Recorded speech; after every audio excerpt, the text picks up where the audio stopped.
Hey, everybody. Hey, glad you could join me. Who we got on here? Hey, Shayna. Hey, Faye. Hey, Anna.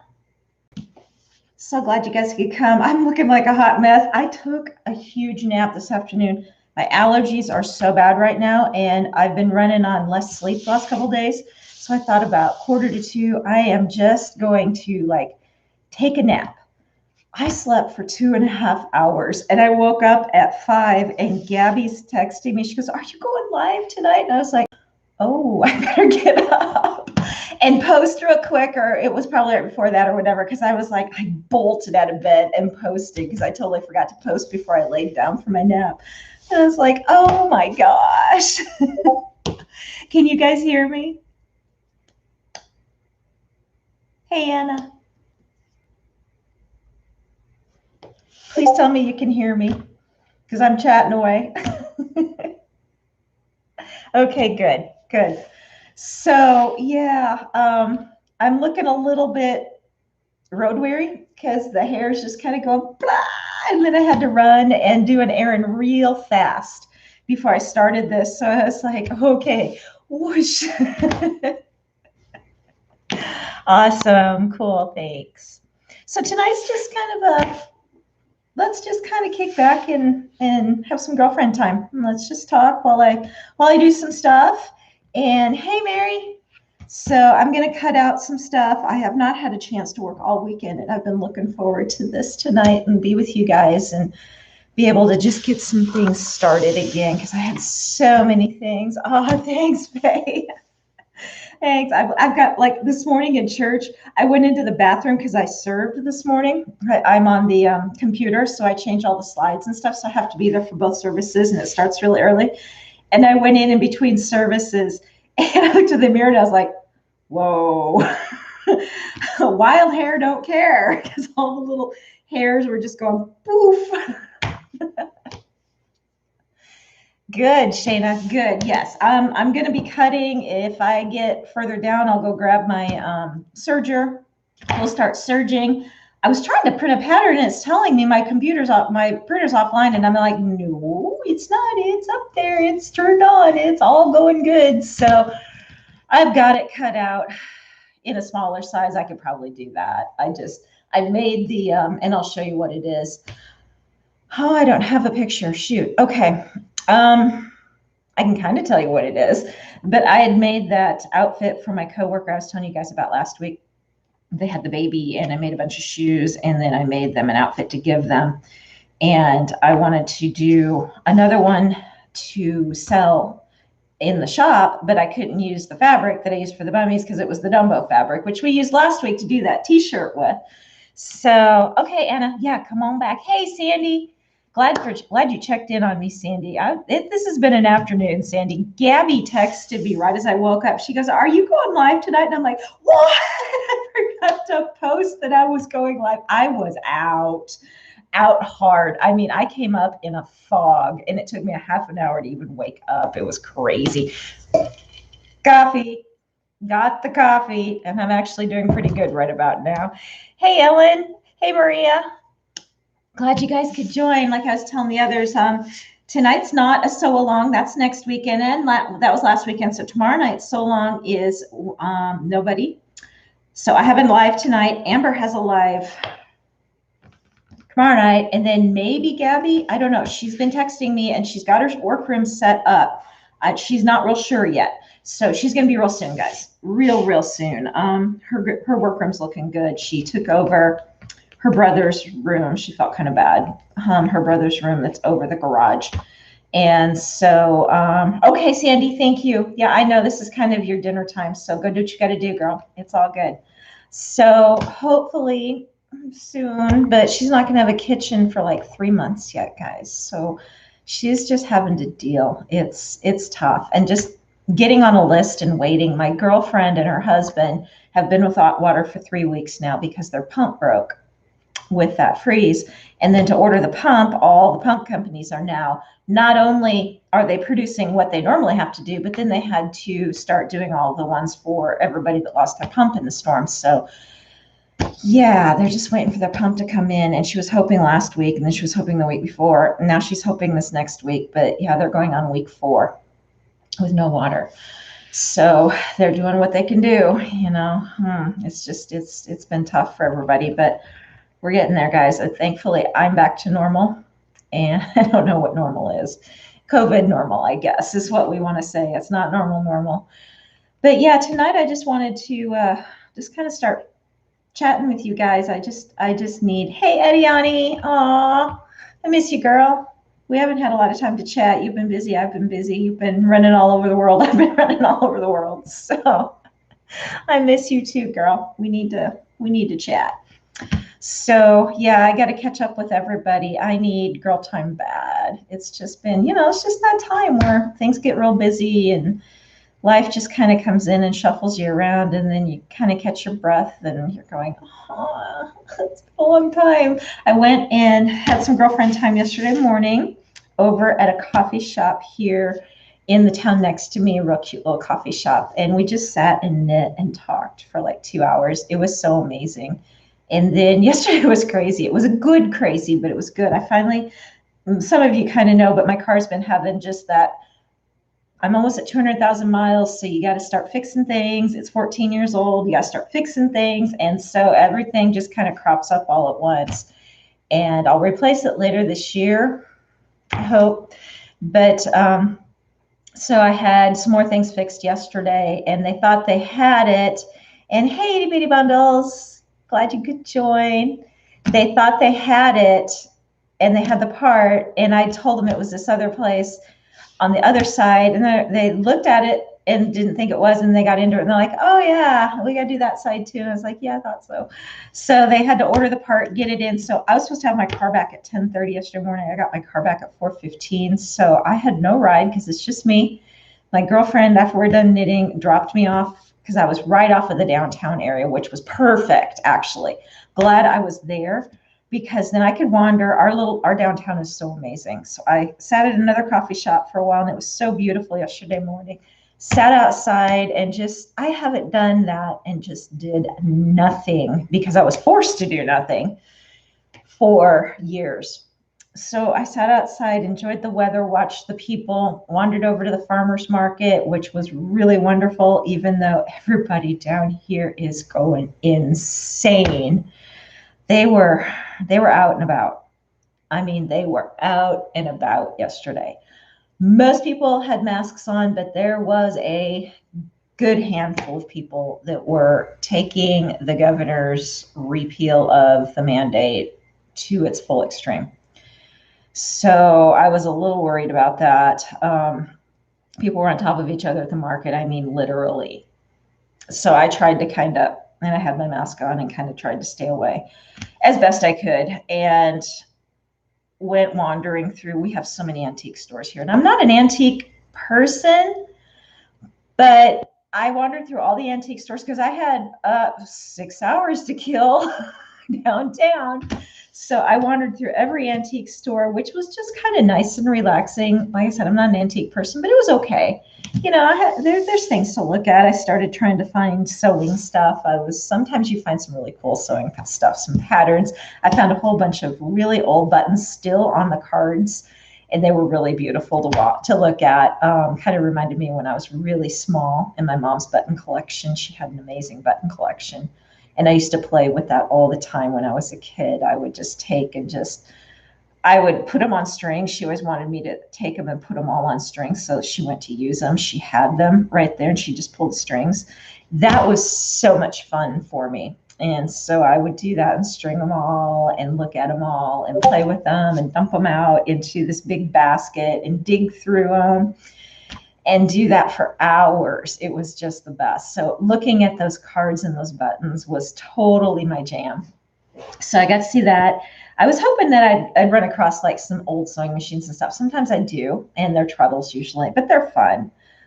Look, there was just a whole bunch of good things this time to look at. Gave me some ideas, because every now and then these antique vendors will do just a children's section. And it was like, I can learn some stuff here too. So I was looking at like some of the past styles, and they're still in, guys. I don't care if you call it vintage or retro or what you want to call it.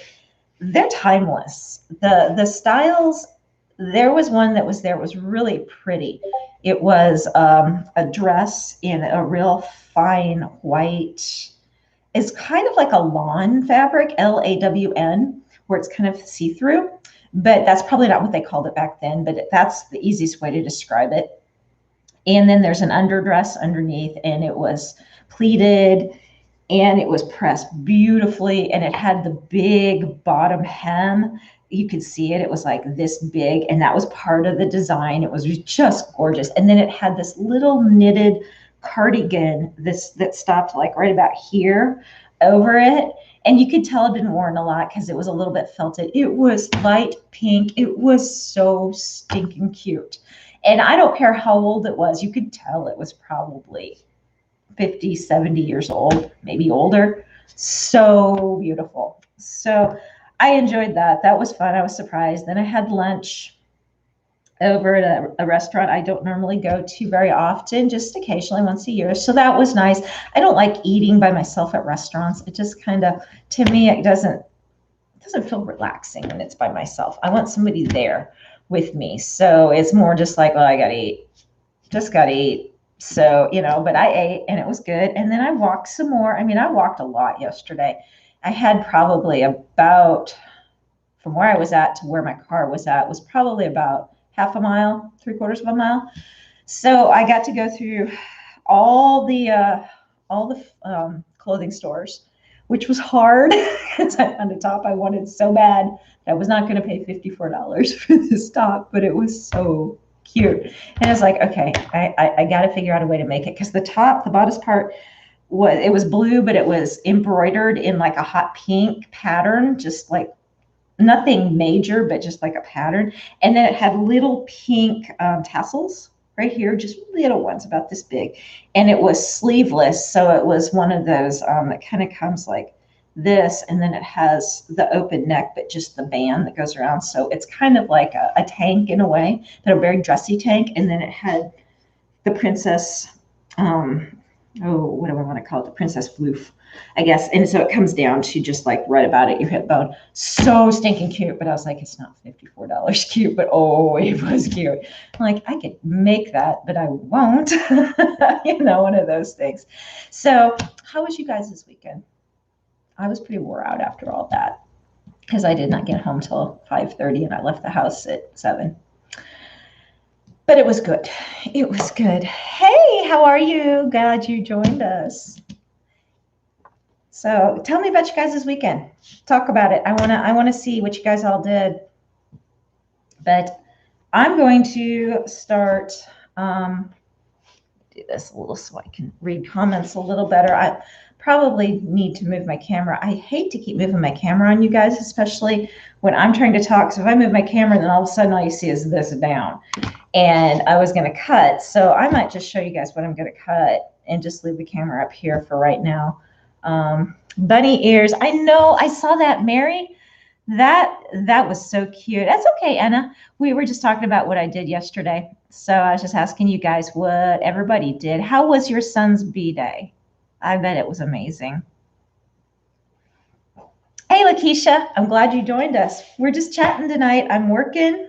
I needed to cut some things. I haven't had a chance because my day yesterday got taken away. It was a good taken away, though. I can't complain because my car's fixed and I had a beautiful day. It was so nice outside. So I cannot complain, but it was not how I planned on spending my day. Maria, yeah, I'm sure you are. It's tough. It's tough. Take your time, work through it, make it. The only advice I have is make it more, not really generic, but don't make it real specific. If you make it specific and then you change or you want to add and it doesn't apply anymore, then sometimes that becomes a little bit of a heartburn and you'll wish you hadn't done it. So like my name is Scandeez. I can do anything with that. I started out doing just kids mocks, the leather mocks. And then I wanted to add more kids stuff, more kids clothes, kids like quilts and home items, pillows, that kind of thing. But yet I can still add all kinds of other things. It doesn't lock me even into just the kids market. So keep it generic. It's just really good. So you've got latitude to move however you feel like.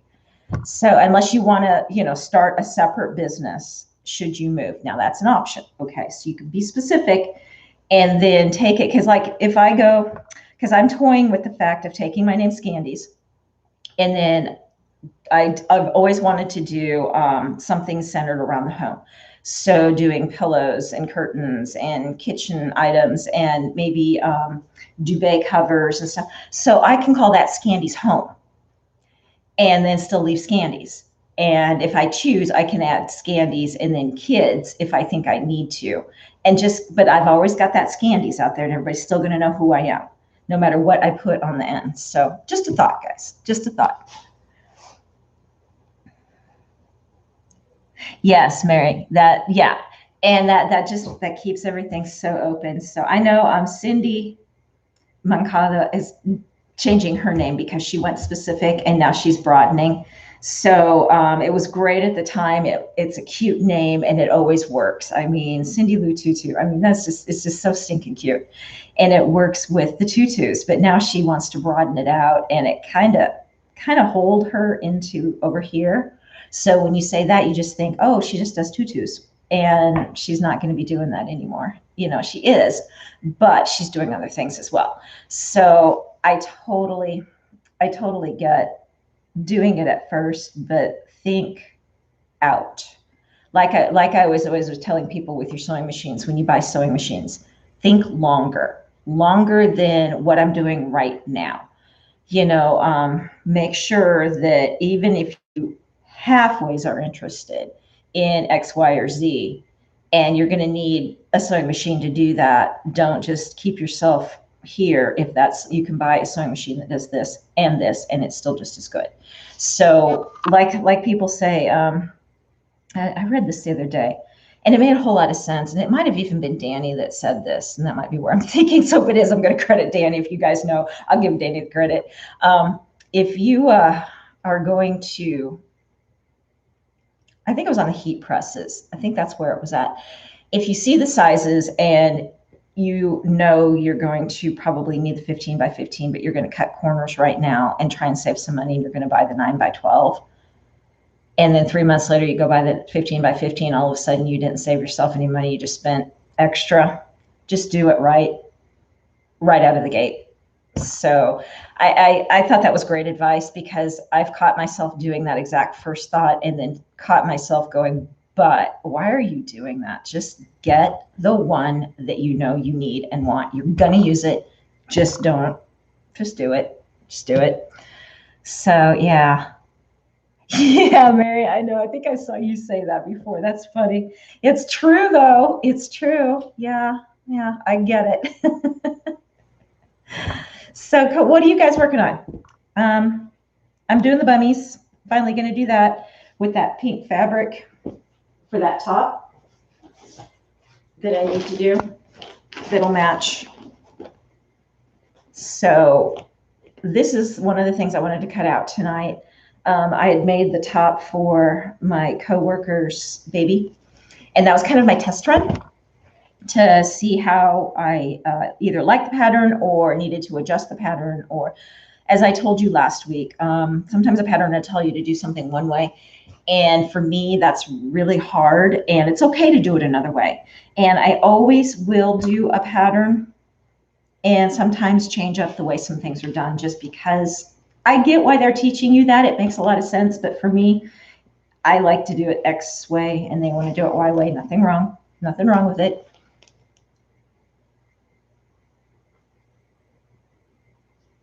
Yep, I agree. Yep, Shayna. Yep. Shayna, you had some cute shirts you just put out.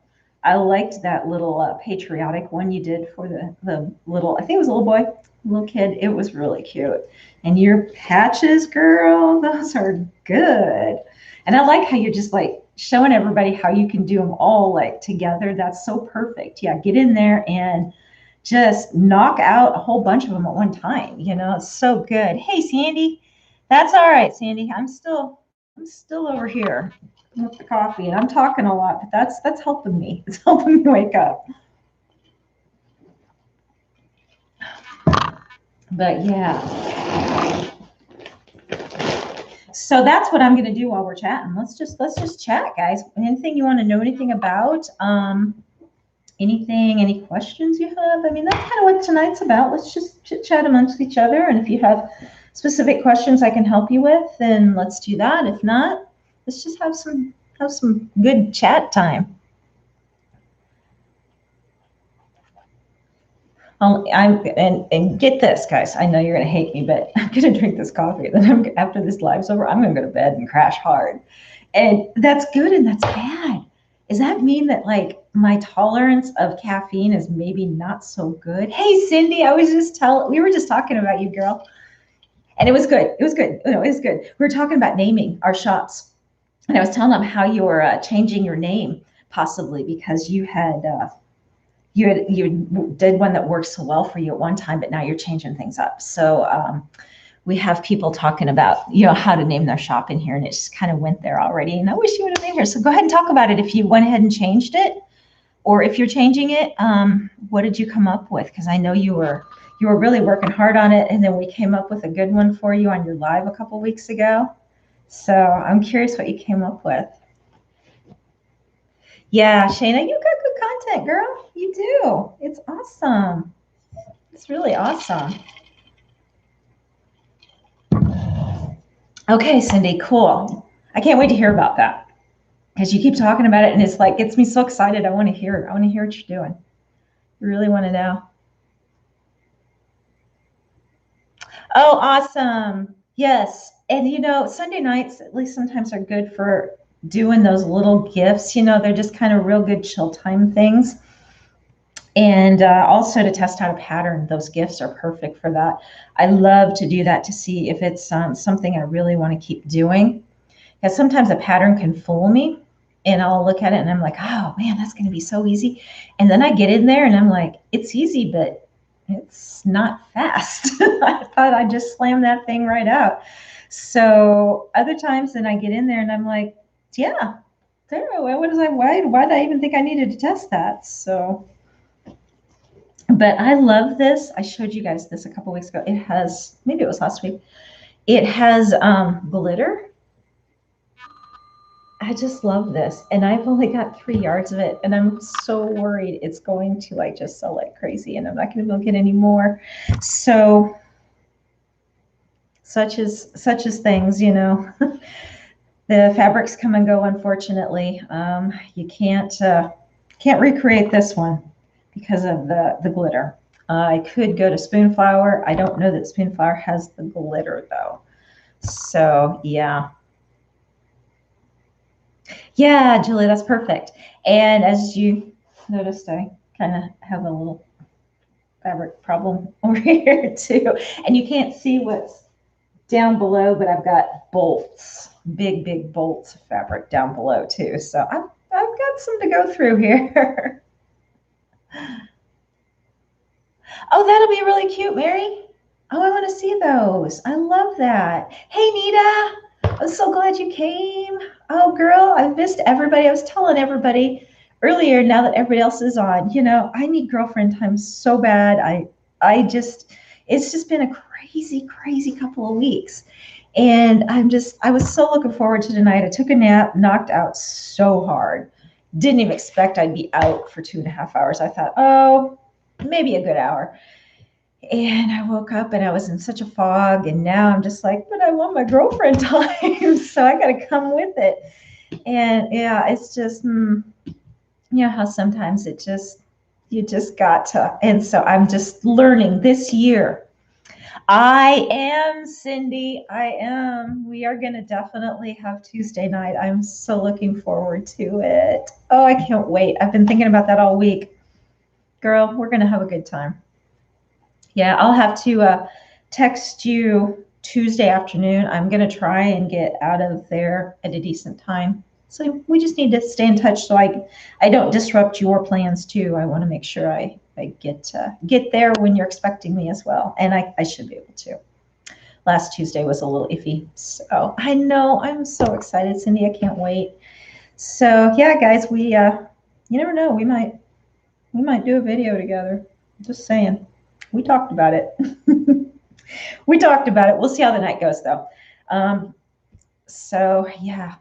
Okay, perfect. That's what I was thinking too, because I usually try and wrap up around 4:35 if I can to get out of there. And if we don't have a fire burning, which we shouldn't, I should be able to. Gabby, I was talking about you too earlier. I'm so glad to see you're here. So yeah, Sandy, it might be. We talked about it. We got to see how the night goes, and it might happen, even if it's for like maybe half an hour. We might do it if it works out well. So yeah. But hey, everybody love on Gabby. She's not going to have a kitchen for 3 months yet. Love on Gabby in here. I just don't know how she's able to do that. I feel so bad, Gabby. Wish I could help you. But yeah, like I said, we're just talking tonight. Everybody just, if you're working on something, whatever, I'm still, those of you that came in late, I'm still working on the coffee right now to kind of keep this going because I'm going to crash hard after we're done. But the allergies, I don't know. I've been on this allergy meds and usually they don't knock me out too bad. And it's not the meds, but the allergies. Man, this last week has been horrible. I don't know. The freeze should have dropped everything. That's a northern thing in me where when it freezes, it usually should kill allergens. Well, maybe it doesn't work that way down here, but woo, by about 3, 4 o'clock, I'm done. I think that's probably why the nap came on so hard. Oh, okay. All right. That'll work, Abby. That'll work, whatever. I know, Eddie, and then you're back and forth. And so I don't know, you must be hitting something up there too. That's kind of rough. It's kind of rough. Yeah, and I just get real spacey. And that's just tough. And everybody else looks at me like, wow, you okay? And I was like, I know, I always look a little tough when I feel like that. So yeah. Hey, Mary, you going to keep her up there in the mitten? I know you're talking about it. You trying to convince her to stay up there? Hey, Linda, glad you could join. We're just chatting tonight, having a good time, having just a little, if you want to work while we're doing it, we've got some people that are working. We got some people that are just, kicking back, relaxing, chatting. We're just talking about what did we do all weekend? What do we got coming up? It's just kind of a girlfriend night. And then if Jerry joins in, or if Reddy joins in, then we're just going to ask them what they're doing. So it's all awesome. Speaking of, Nita, how's Reddy's shop going? Because I know he was trying to get that going. And I've been crazy busy like you guys, and I haven't been able to follow up, and I feel horrible. And I was thinking about you guys the other night, and I'm like, I got to find out what's going on with you guys. If you hadn't popped on, I was going to text you. So.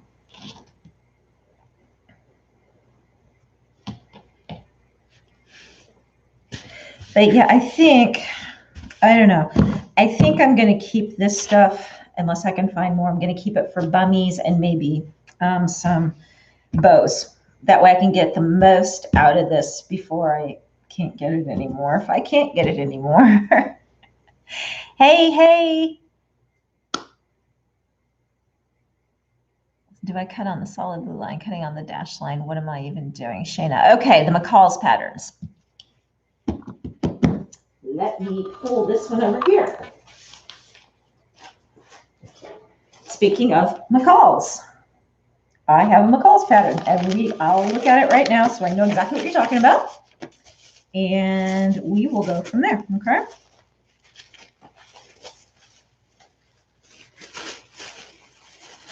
All right, so, oh boy.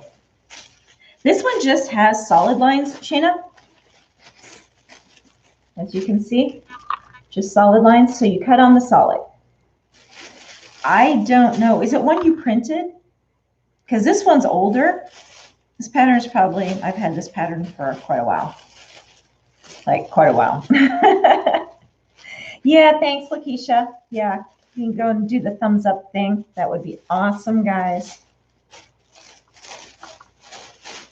So yeah, Shayna, tell me what give me a little more information here and then maybe I can help you. But the most of the patterns like this, if you bought the one that comes in the sleeve from the store, most of them look like this that I just showed you. I don't know where your dash, oh, the dash line is, well, my dash line though that is on mine, there's only like one every now and then. And so, usually a dash line is a fold line or a center line or an adjustment line. So like if it's going up, if it's in a certain area, like say it was from like here to here, and you had a dash line like right here, that would be an adjustment for height. If you were taller or shorter, you could adjust it by folding the pattern up or cutting there and pulling it down just a little bit.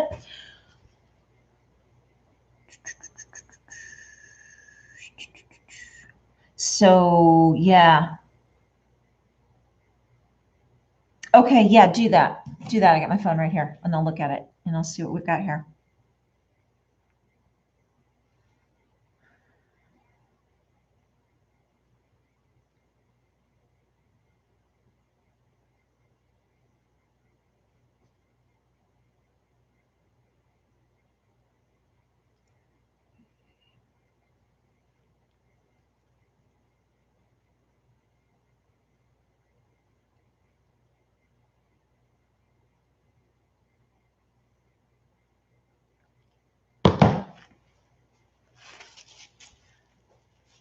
Sometimes it can be a seam allowance. Yes, Julie. Yeah. Yeah. As soon as you send me a picture, it'll really help me know what you're talking about.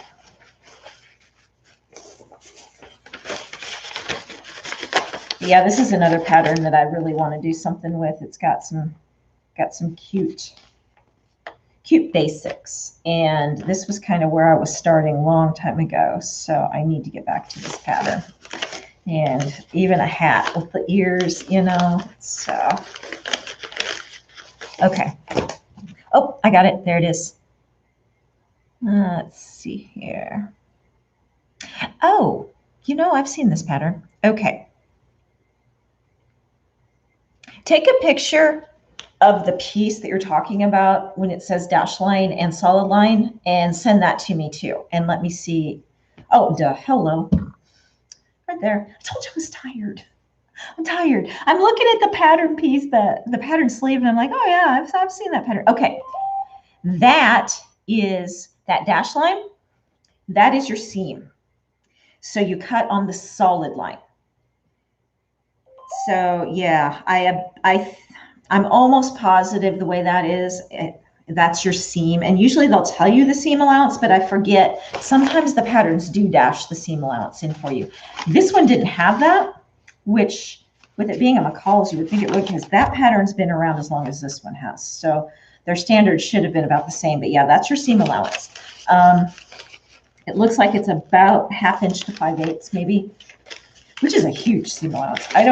I have never understood why they do that big of a seam allowance, because it gets so bulky when even in clothes, it'll be too bulky on the sides. And I really think that you really only need usually 1/4 of an inch or so. Okay, so I see the next picture. Yep. It is. It's your seam allowance. So you're good. Just cut on your solid line and cut around. But I looked at that pattern, Shana, a long time ago, and I think it's cute and it's a great idea. I don't think I bought it though. I think I was really close. I think I actually had it when they used to do the 99-cent sales. I think I actually had it in my hand at one time for a little while. But yeah. So anyway, those seam allowances, if you guys decide to take 1/4 of an inch, even though it says 5/8, realize that you've just made your pattern a little bigger by whatever difference you took the seam allowance and what they told you to do. So that would be about 3/8 bigger all the way around. So if you're sewing clothing, that's like almost 2 sizes bigger. So if you really have a problem with it being 5/8, but you cut it that way, then go ahead and do the 5/8. and go back in and cut down your seam. Cut it down to a little bit smaller, but it gets really bulky in there, guys. And then I don't know, I think it looks unprofessional to me. Now, I don't know what you guys think, but for me, I think it causes shadows. You'll see that, so somebody's wearing something and for some reason you can kind of see that seam more because it's thicker. If you go and make something and you turn it a couple of times, then all of a sudden it gets really bulky and you're wondering why it just doesn't want to lay nice. And if that's the case, like I said, go back in and cut that down without, so you can cut it a healthy, however much. If you are using a serger, go ahead and do the 5/8 and it'll cut it off for you. So you're good there. But if you're not, then cut it. And then if it's something that frays, go ahead and zigzag around it so that, or take a pinking shear. If you have pinking shears, you guys don't know what this is, I'll show you what it is.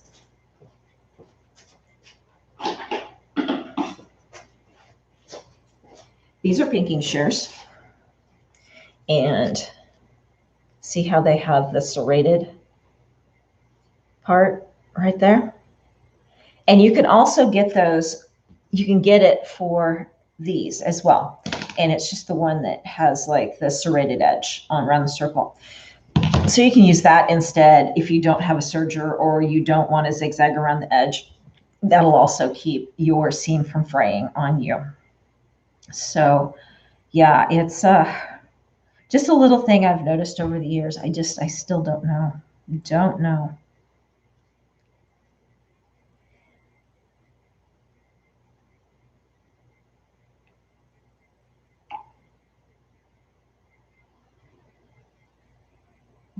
Sorry. So anyway, just a little bit of that. But yeah, like I said, you guys, if you ever have questions like this, Shayna, and I'm not on, if you missed my live or you weren't able to get on, just go ahead and, send me an Instagram message or something. I try and check, once or twice a day in there if you guys have sent me something. So, we can always figure it out. And if I have to get on with you guys real quick to look at something, we can do that too. So, Discord will have us, let us do video. We can do a lot of things. So not an issue. Yeah, Mary, I had some from my mom that I think were from my grandma. Those things were old. They were all metal. Even the part up here, the handles were all metal. They were green and they used to hurt my hands so much using them, but they were the best pinking shears.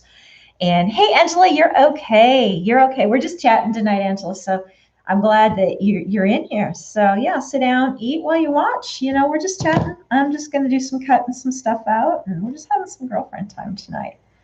Just chatting. Any questions you guys have about anything, let's talk about it. So Gabby, do you want me to? Like, that's kind of your secret. That's kind of yours to tell. So I was kind of letting you do that.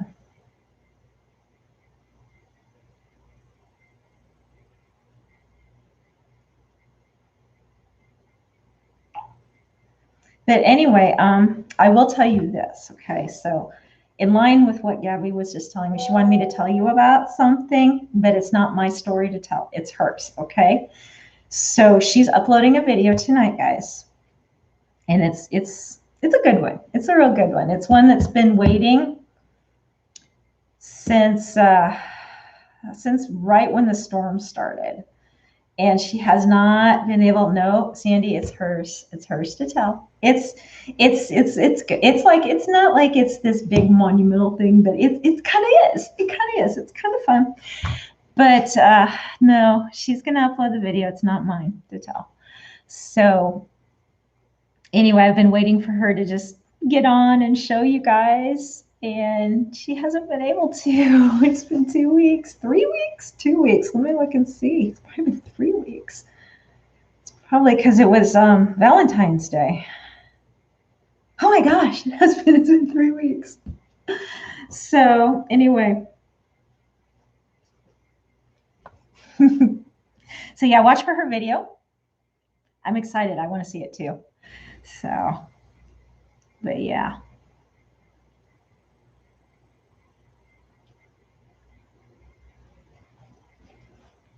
But yeah, so pattern, that kind of stuff. That's just a little pattern tidbit. Realize too, just all the years that I've been doing sewing, um, sizing is always really kind of tough. And a lot of these small pattern designers are really good. And so it's changed since they've started coming around. But a lot of these I found, you know, the McCalls, the simplicity, all of that has been a little, the sizing is a little off. Not bad, not bad, but can be off. And so I have been a love of the Ottobray patterns, and I don't know how many of you know of Ottobray, but Ottebre, I think is how it's spelled, and they are Norwegian, and they are for a little bit of a person who knows what they're, how to sew, I guess is what I should say. It's not like it's a big leap, but it's not a beginning pattern. So I'm just going to tell you that. But you can go to their website and get their sizing charts, or you can Google Ottobray children's sizing chart. Now it comes in like centimeters and millimeters because it's European, but you can also find one if you search really hard in Google. They will translate it into American, like inches and feet and stuff. I swear by that. I have been using their patterns for a lot of my stuff in my store. And I have never, knock on wood, it's been 10 years, had anybody tell me the size was off. So you can go and look at their sizing, and then look, if you've got this pattern, look at the pattern sizing and use the pattern size that correlates with their size. And so I would go and translate like 0 to 3 months, 3 months, 6 months, and you're going to have a couple of them because with it being European, they go by height. And so don't do the height thing. It's going to be like 140 centimeters is the height or something. And then the next size is 152 centimeters or something like that. It's really kind of weird to understand at first. But we can chat about that. I don't know where my my chart thing is. But then I would take one of theirs and print it out and then write above what the sizes, the American sizes were with the American measurements, and translate everything. And then if I'm using a McCall's pattern or something, I will quickly go look at the measurements and grab that chart and make sure I'm making that match my chart. So it might be 6 months in hours here, but it might correlate to 3 months on theirs. So theirs is really true. So just throwing that out there. Hey, Kay. KK, I have not talked to you in forever, girl. How are you? Oh my goodness. Hey, Sandy Diana.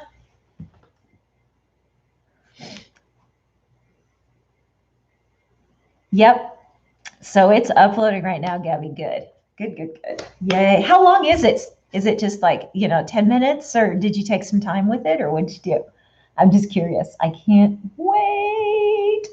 Do I have dog sweater patterns? I don't. Now I have looked at that, so that's not saying that I don't have something buried. I mean, I've got a treasure trove of stuff on my computer from over the last 15 years, things that I would find out on the internet.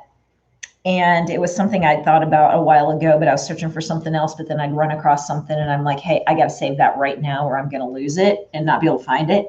So I would download, be like a free pattern or something, and I'd download it and put it off in a folder system.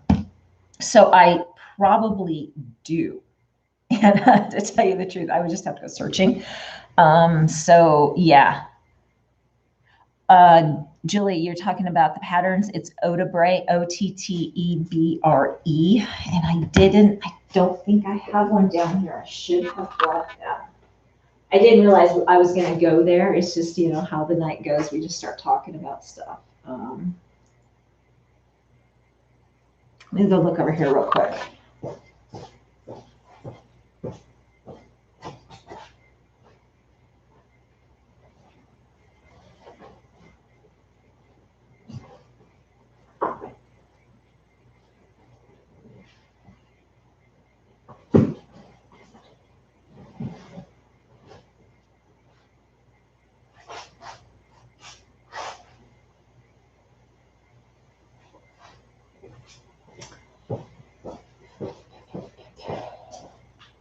I don't have those down here.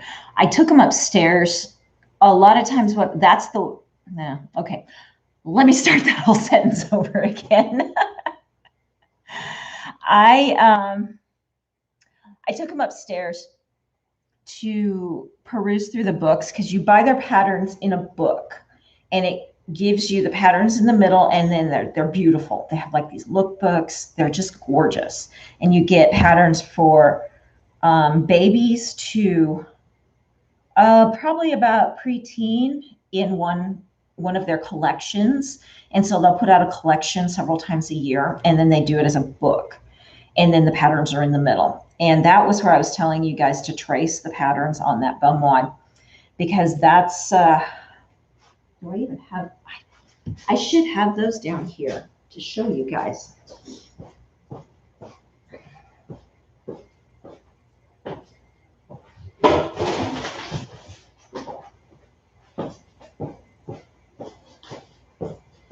Okay, I do have this. So this is how the patterns come, and these are folded, and then I laminated them. So they come like this. And I know it's hard to, right now it's hard to see. It just looks like a whole bunch of mumbo jumbo, and I'll explain it to you. But hey, Kay, I don't want to let your comment pass because this is going to take a minute to explain. So, oh yeah, I know. I'm doing good. That's what tonight's about, is recharging me, just having girl time and just chatting and talking about things. So yeah, that's what tonight is. But Anna, I will look. If I find something, I'll let you know, and I'll send it over to you if I can. Because usually what I find is free patterns, and if I tell you where to find it, it may not be there anymore, so it might be just as easy for me to send it over to you or something. So let me look. But eau de bray is spelled, here you go.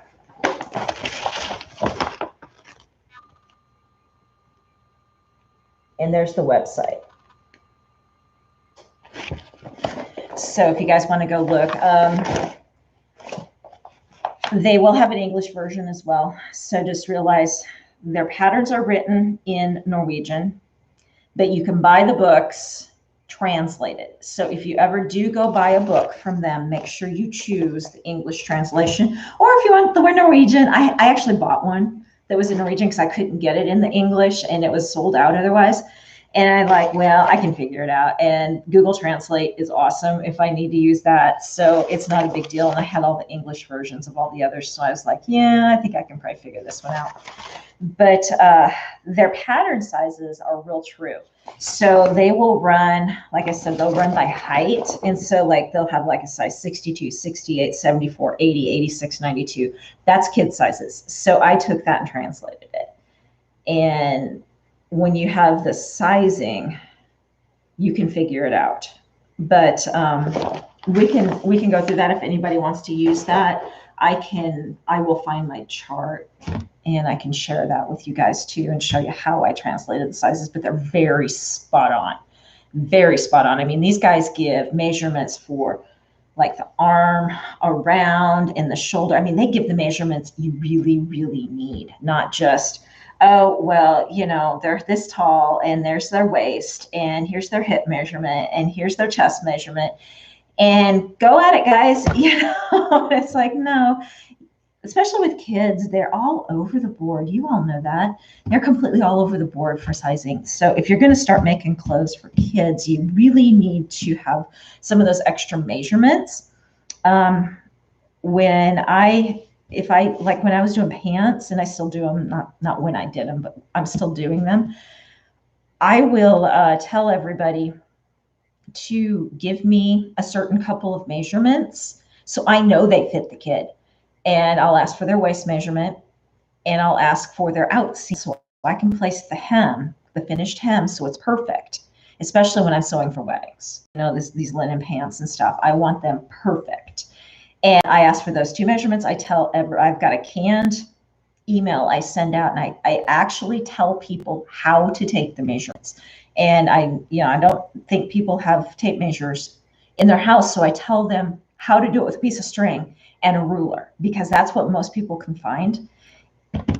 And I've only, out of all those pants I've sold, because I've sold tons and tons of those pants, I've maybe just had a handful that I just had to wing it. And the measurement for the length is huge, because no matter what pattern you're going off of, whether it's Simplicity, McCall's, Oderbray, whatever, everybody always thinks these kids are like a foot taller than they really are. And I'm like, where are they getting these height measurements? Because they're telling me what an inseam and an outseam measurement is. And I always use an outseam because an inseam is still not necessarily really trustworthy. So I do an outseam from the waist, where they want the pant on the waist to hit, down to where they want the bottom of the hem to be, and then along the hip bone. And then that way we've got a true measurement. And I don't know how many of those measurements I've gotten, and I've just kind of curiously looked to see what the pattern told me. Oh my, they are off by like 3 inches a lot of times. And I was like, whoa, that's not good. Not good at all. So, oh, Anna, are you leaving? Aw, that's okay. That's all right. Night, Anna. I'm glad you joined us. So yeah, that's just a little thought there for you guys. But anyway, the way these patterns work, this is where it's not hard if somebody tells you how to do it, but you have to trace them.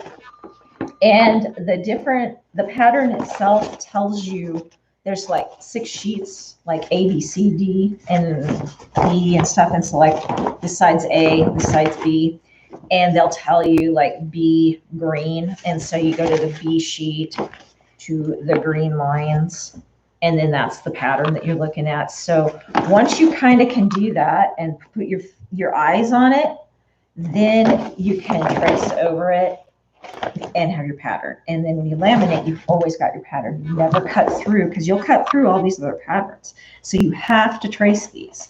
But I love the fact that I've always got them, because this is the patterns that I'll do when I talk about the mashups, where I'll take bits and pieces of patterns and put them together to make something that I want to do.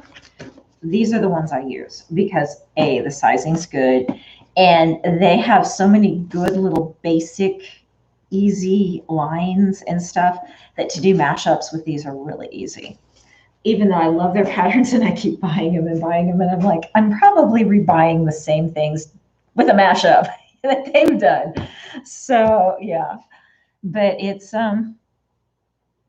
yeah, it's a lot of fun, guys. So don't let things like that scare you, because all it takes is a 5-minute explanation and you're golden.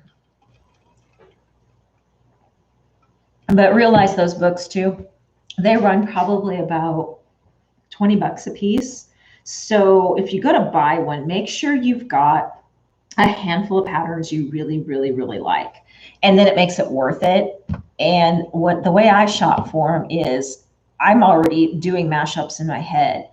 And since I've got some of them there already bought and I've got them here, I'll look through the new ones to see if there's anything that I see that's new that I don't have that I can buy to mash up with all my others. Because I was looking for basic pieces on the others that I bought, like onesies and t-shirts and skirts and pants.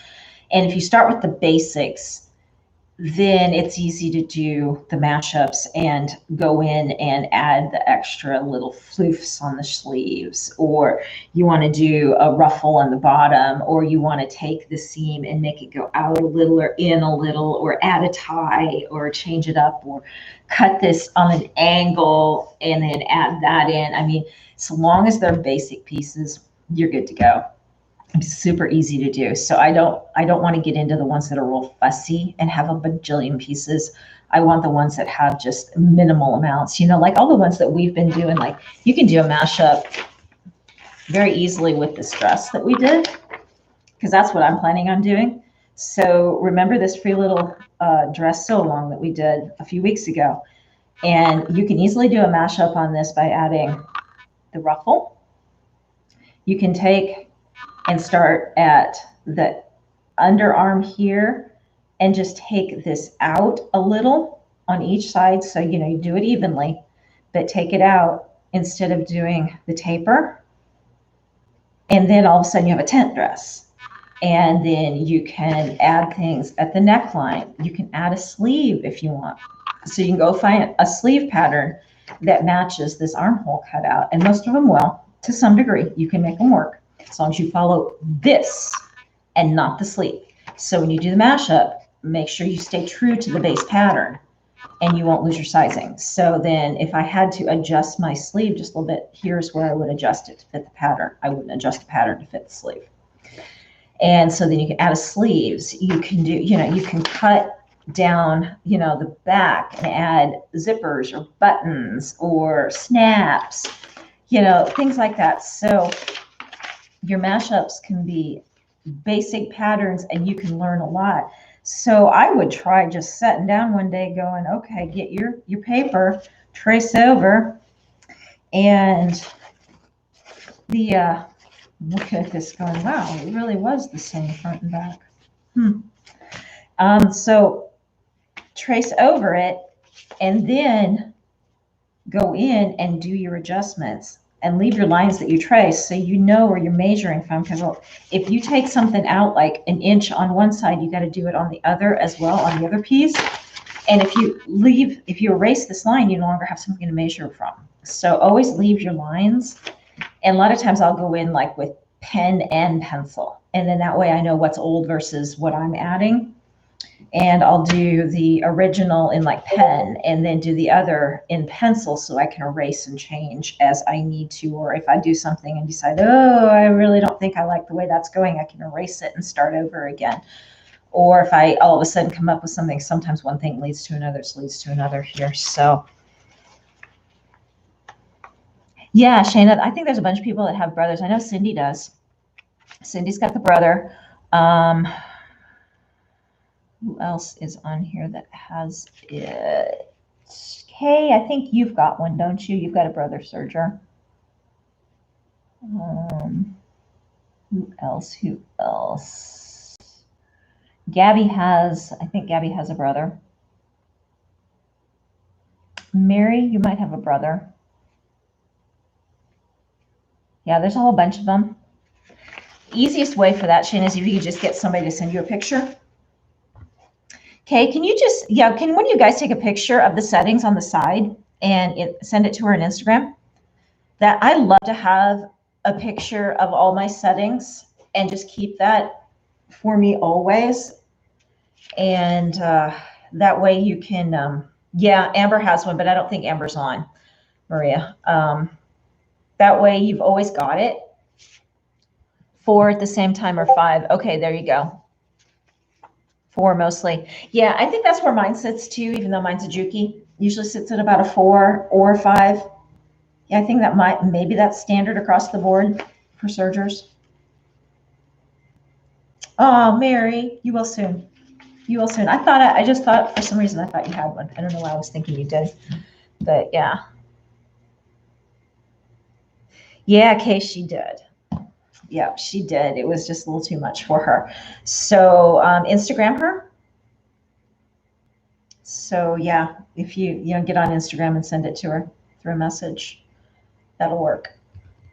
Or she is on a couple of the other ones on Discord still, so you can get her that way too. The options on the left side of the machine. Okay, there you go. Send her that picture. Yep. Soon, Mary, you will. You will very, very soon have that. I guarantee it. Yeah, no, okay, you didn't. No. Oops, there goes my pattern piece. That's the one thing with the paper patterns. I don't know how many times I do that. I'll straighten my fabric and then my pattern goes flying. I'm like, why do I not remember that?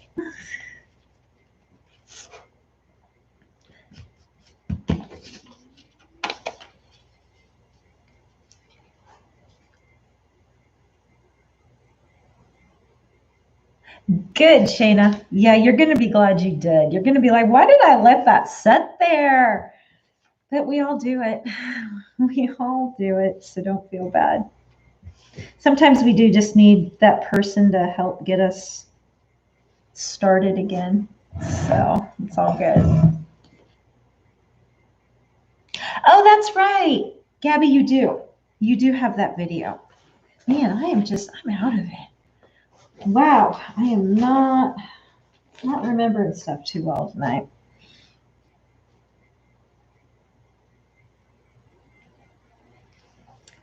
But yeah, so I'm gonna do. I'm finally getting around to cutting out, guys. But yeah.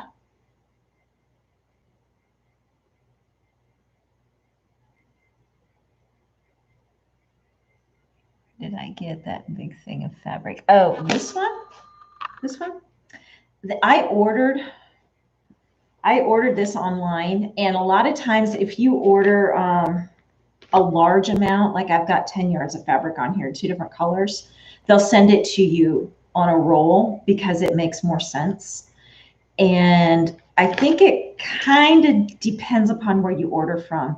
This I ordered from a very large company because they just do linen.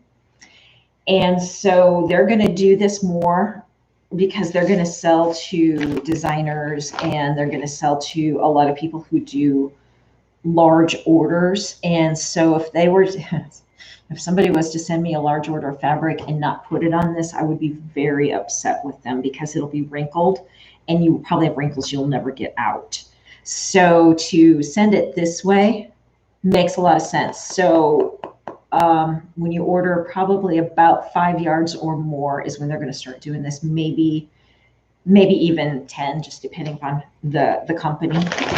Yeah, I prefer this. My leather comes like this too on a roll in a tube.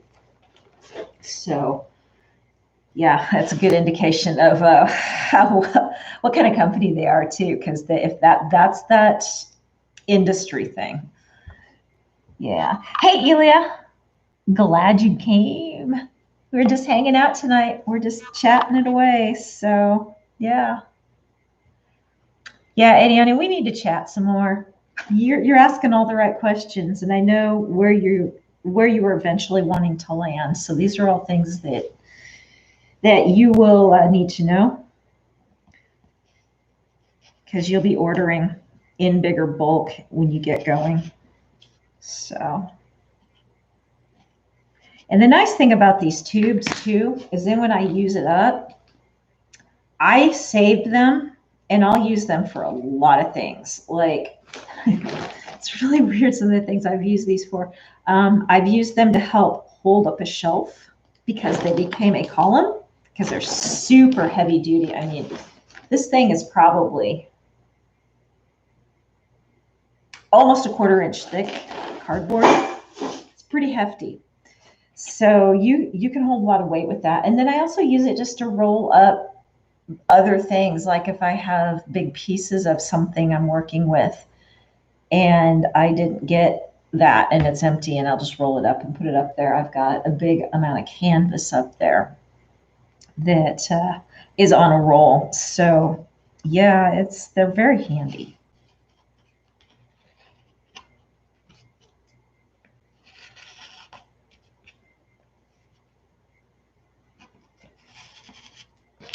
Sorry, this knit is moving on me. It's making me a little crazy.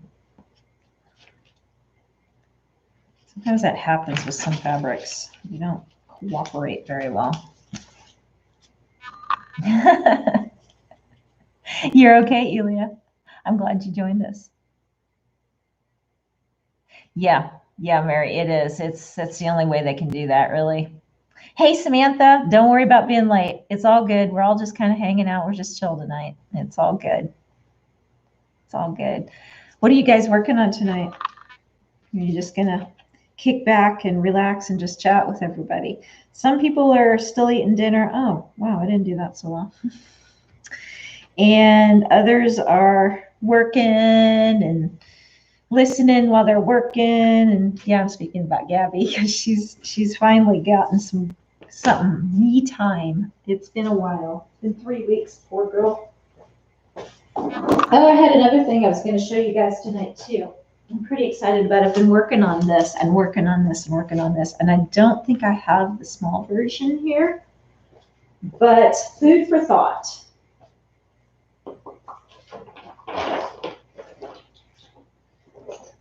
Where's the big one? Okay. So everybody has the cry cuts or wants a cry cut or whatever. So yeah, sometime next week when I got back home, because I might need you. Yeah. Oh yeah, yep. Ediani, let me know.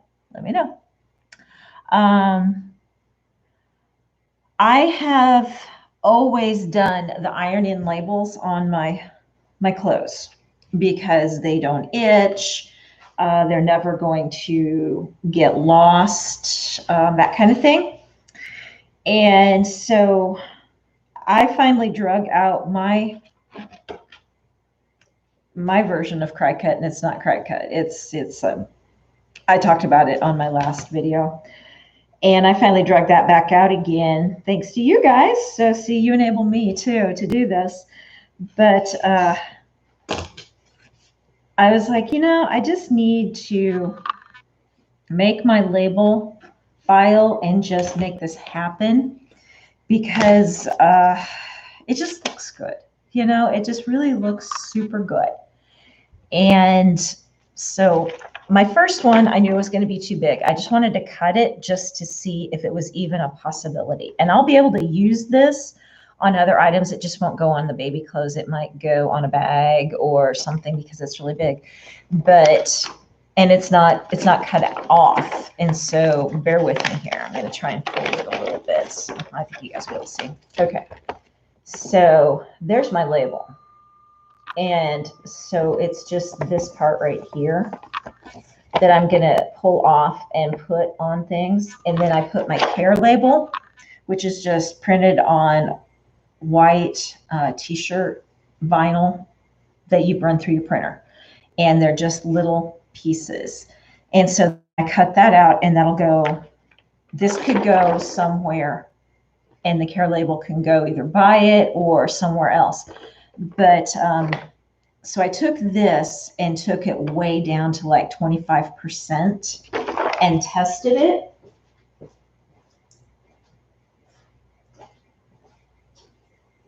And this is what it looks like. So I put it on there, and it worked really well. I was really excited. So just food for thought, guys. Another way to use the cry cut and the vinyl and make your own labels. All you need is your file. And if you can't make the file, we've got a lot of people that can do that for you out there. So just reach out to people. But I was pretty excited. This was something I've been thinking about for quite a while, and I got there. So let's see what I'm missing, because three samples. 2 samples right now. 2 might put after there. Good, Kay.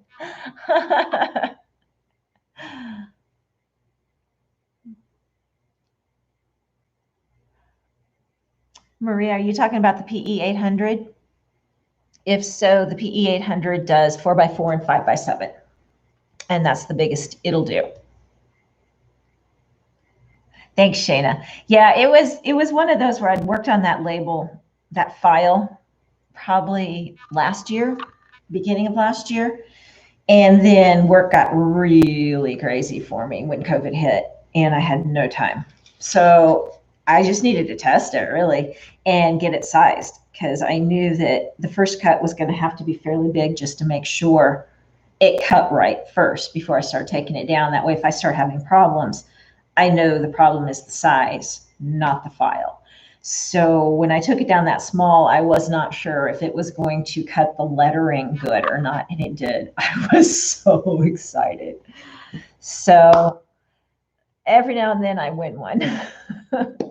The idea goes out and it works. Okay, the labels. Yeah, so I started here as my test because I knew this was going to be too big, but I'll put this like on a bag or something. So I started there. And then I took them down to 25%. And it ended up like this. So there's my logo. And then all I have to do is put the care label, which is printed on these sheets.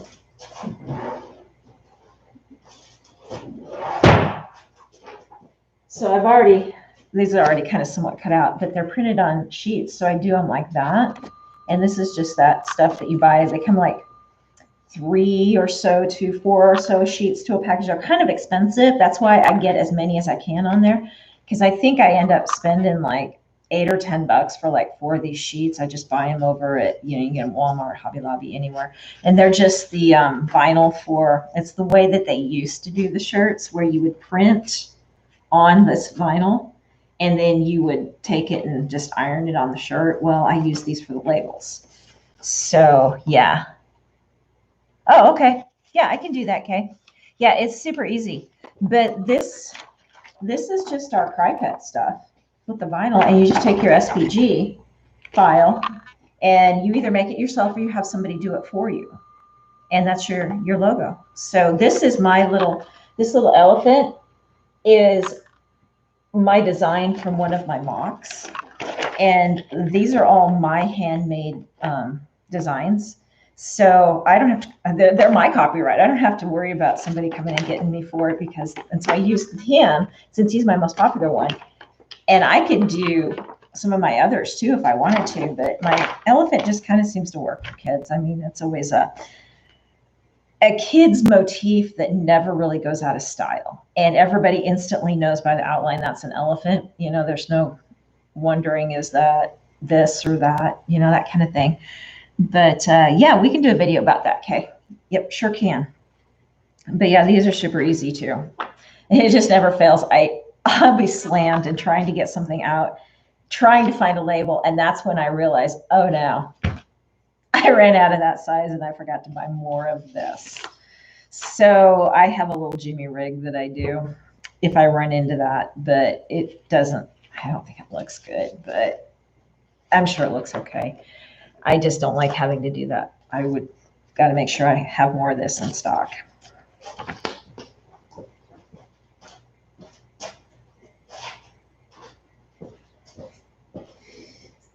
But yeah, just one more thing you can do with your Cricut. So yeah, okay, they're super easy too. You know, you're welcome. They're super easy because all I did was cut the one. I made one file and cut it to see if I liked it. And then if I didn't like it, you know, I only wasted that little tiny bit of the vinyl. And I just kind of told myself, I'm just going to burn through one package. I went and bought some of the Cricut vinyl over at Joann's when it was like 40% off. And I was like, okay, it'll work for this. And then I can at least test the vinyl. And this was like the Super Sport Wear is what I think it's called.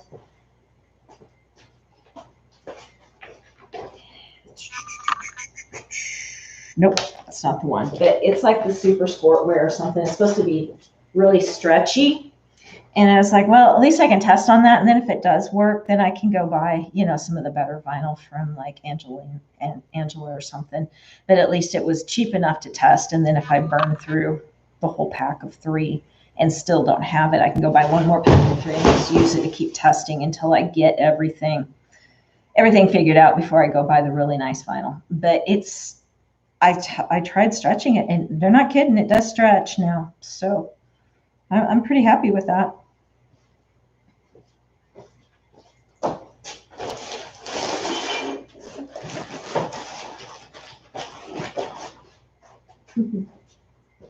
Yeah, my old buddy's hanging out on the couch tonight. He's been so lonely. I haven't been down here that much with him this week, and he's just like, every time I come down here, he's one of those that likes to go between your feet to begin with. But oh man, I walk in the minute I open the door, and he'd be talking to me and just run straight to me like, oh, Bear, I'm sorry. It's been one of those weeks. I'm sorry, buddy. So I brought the dog down here, and they laid on the couch for a while and just kind of chilled last night. And yes, he got somebody to lay on the couch with him. He's a happy boy. So I was like, I don't want your life. You just lay on the couch. Life is good. Of course, my dog does the same thing. So what else is going on, guys? I've been talking and talking and talking, and I'm sure you guys got some questions. Oh, I'm bummed I did that. Yeah. Thought I missed it. That little bit of white, and I don't think I'm going to be able to catch that. Well, maybe I can catch it in the seam. 3/8 inch. Ooh, I might be okay. Ooh, I am. Okay. Whew, we're golden.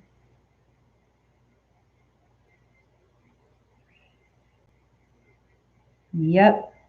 Just barely. Right at the 3/8. So I saved it. Okay, we're good.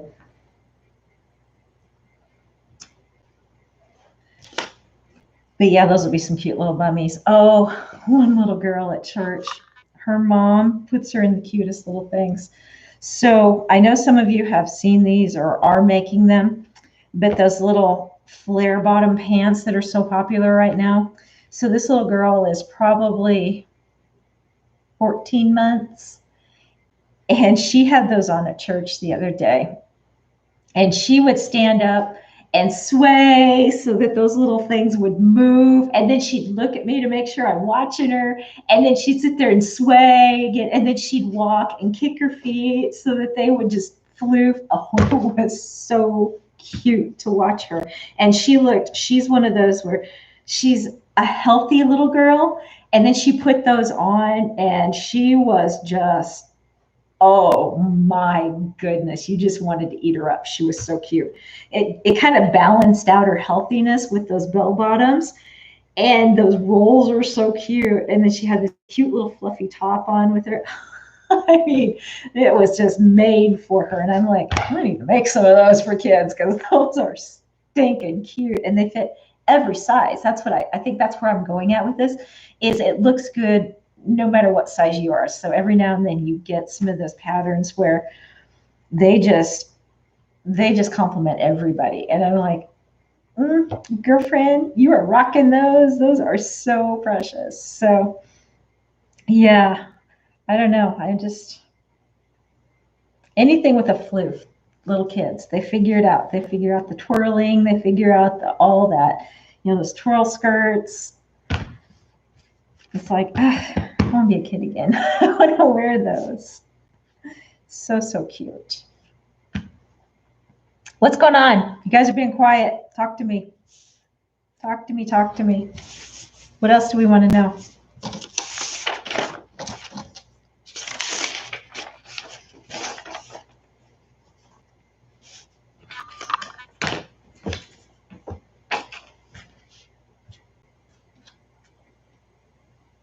So Eddie, I'm curious. You got me going.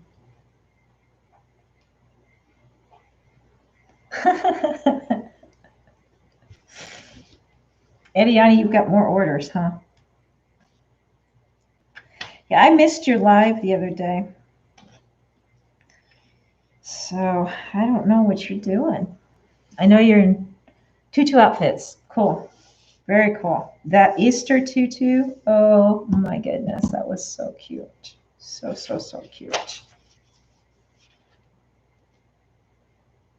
What am I making? I'm working right now on samples. Sam, I haven't had a lot of time just to do that. You know how it goes. You'll get a lot of orders and you were planning on doing samples and the orders all came in. And then when you finally get through the orders and the dust settles, you're like, now where was I? What was I doing? That's kind of where I'm at right now. So I'm trying to make some bummy samples out of this sparkly cheetah print that I'm in love with. And then I've got an outfit that I made for my coworker that I need to replicate for the shop in a different color. So I've got a pink linen top and this for the bummies for my sample. And then I need to make a headband to go with it as well for my sample. So yeah. Oh yes, Eddie, that's right. You're making bonnets too. I want to see those. Oh, I bet they are fun. And bonnets are so cute. So cute.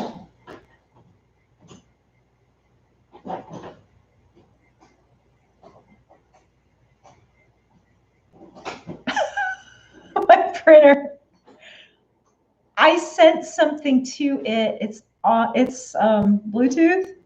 I sent something to it right before I started this live. That's been an hour and 20 minutes ago, and it usually doesn't take very long. It told me it was offline, and I was like, no, it's not. It's turned on, but okay. So I closed that window. It's now acting like it's going to print. Oh my gosh. Oh. Here it goes. Oh my gosh, guys, that's hilarious. Oh my gosh.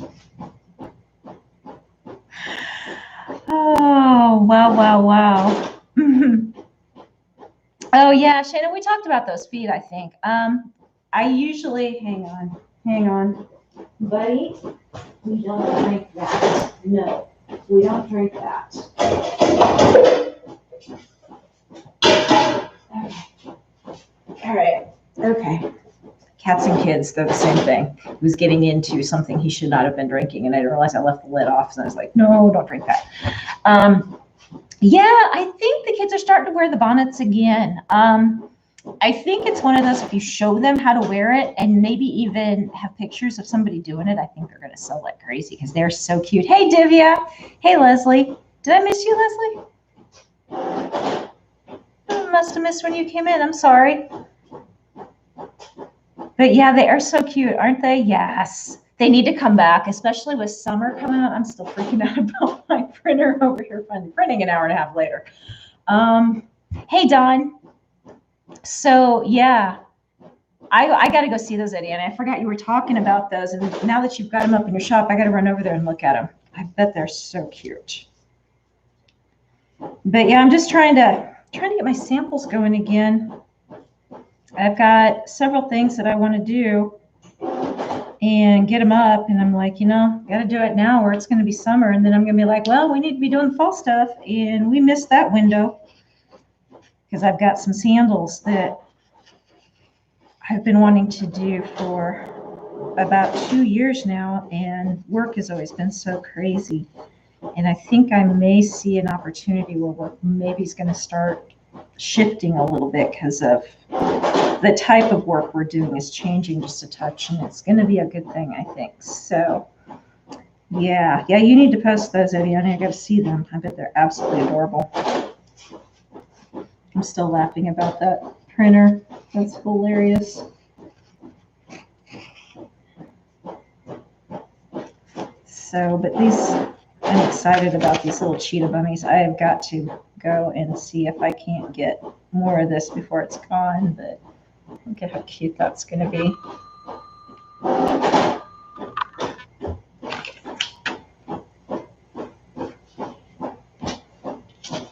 Hey, Alicia. Yay. Oh, that's okay. Listen, I just feel bad that I didn't see you sneak in. Sorry. I'm trying to keep an eye on everybody as I'm cutting, and I've been chatting, and we've been talking about patterns for those of you that have come in. So if you're interested about a little bit that we chatted, I got it at Joann's, believe it or not. I'm shocked. Every now and then, and I can't get this online. I already went and looked because I was going to go buy a bunch of it if I could get it online. So I think it's Joann specific, like store specific. Maybe not all stores will have it, but I'm just saying I got it at Joann's. So I'm going to try and get back there this week and see if I can't pick up the rest of it, if it's not already gone. I mean, it's cute. Yeah, that's all I got was 3 yards, Dawn. And I'm like, what was I thinking? I knew I was going to love this. I should have bought more because I can only do small things to be able to sell it because you can't do anything major and then run out like 2 orders in and then you no longer have it anymore. So, yeah. Yeah, and then my printer just said, oh, we just ran out of paper. I'm like, well, yeah, that's what you get for waiting an hour and a half to print, and I can't get up there and put paper in.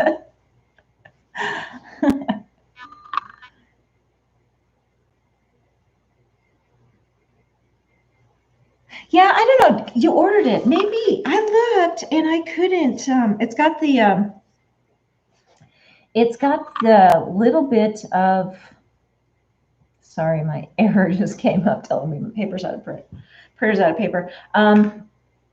I looked online at Joann's right away when I got home and started realizing what I really wanted to use it for and realized I needed more. And I couldn't find it. So hopefully you got lucky.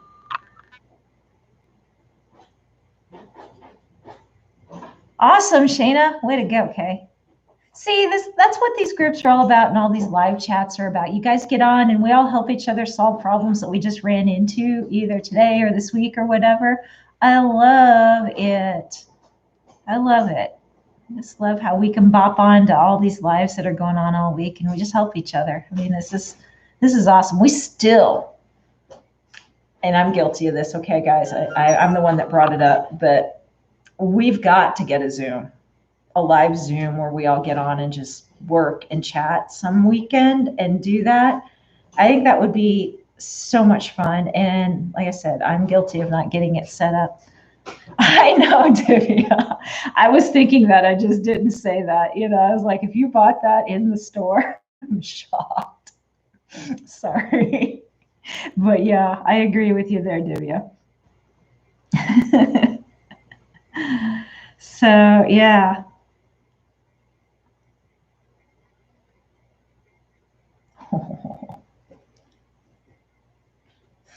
Love it, love it, love it.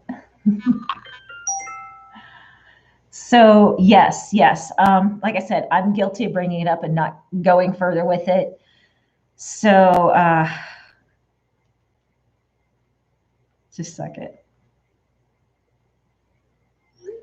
But I think we need to do it. And then if it goes well, which I don't know why it wouldn't, you know, maybe we can try and do it once a month or something. And kind of if we, you know, I know it's easiest to just pick a time and try and stick to that every month. So say like it's every Saturday morning, like every fourth Saturday morning, or, you know, something like that. And we just kind of figure out when works for people. So I know everybody, it's going to be hard.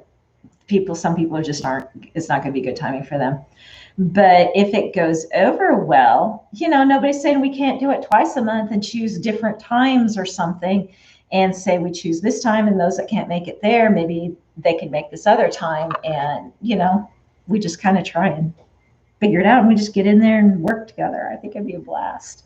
And then it'd be more like this where we're talking and things come up because I never know where we're going to go on my lives. As you see, we just start chatting about stuff and then I go off on a tangent.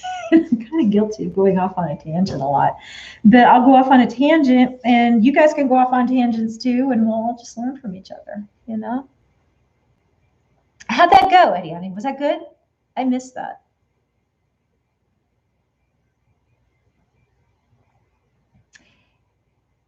Hey, hey, Valley Girl for Life. What's your name?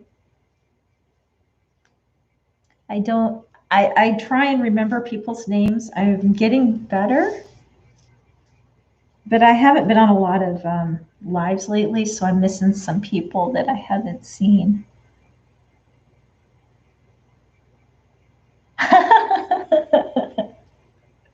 Yeah, I don't know. Maybe Discord has a limit. Zoom doesn't.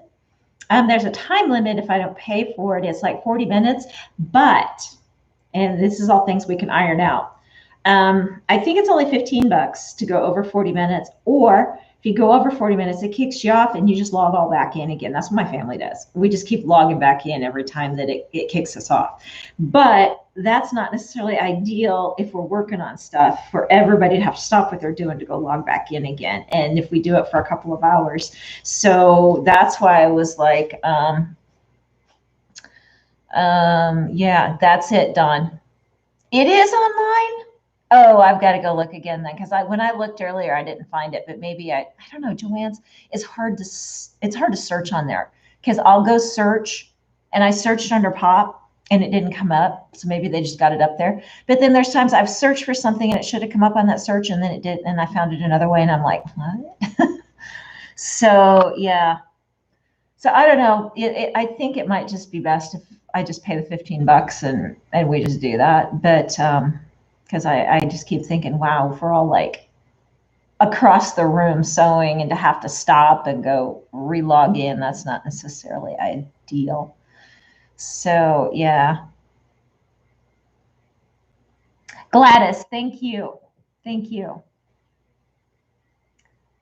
And I may ask you several times. I hope not. I hope I remember. I'm sorry. I will try. Okay, I will do that, Dawn, because I am every now and then something catches me and my brain is gone and I know what I want to do with it, but I don't have enough. So I need to go and stock myself up so I can do that because I know what I want to do with it. I really think it's going to sell.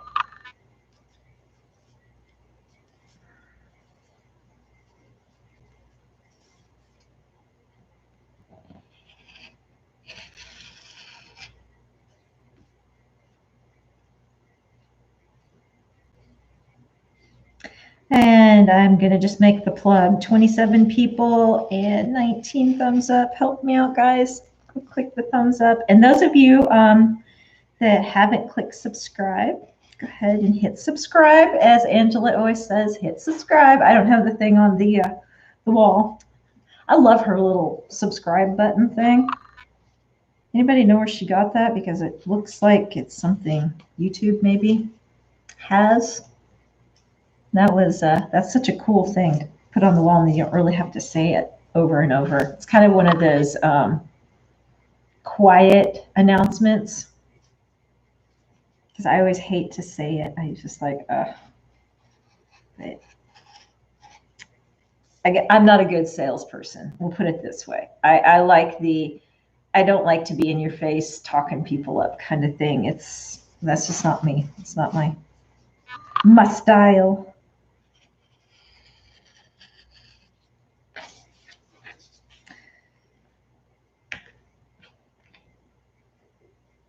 So yeah. Oh.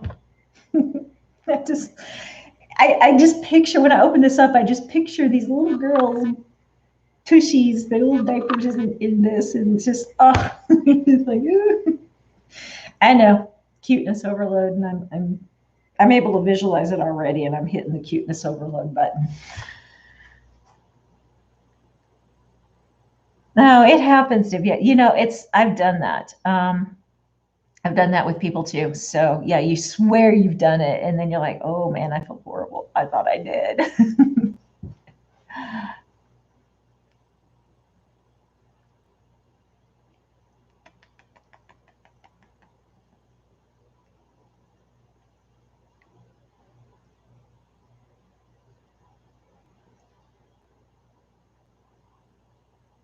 Oh, Fred Flintstone and all that.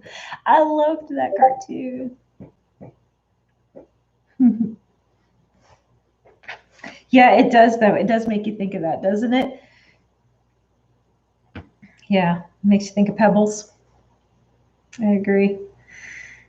A little bam bam, bam bam. Every now and then when I see those Halloween costumes, for Pebbles and Bam Bam, I just always hear that bam bam that he always did. That was so cute.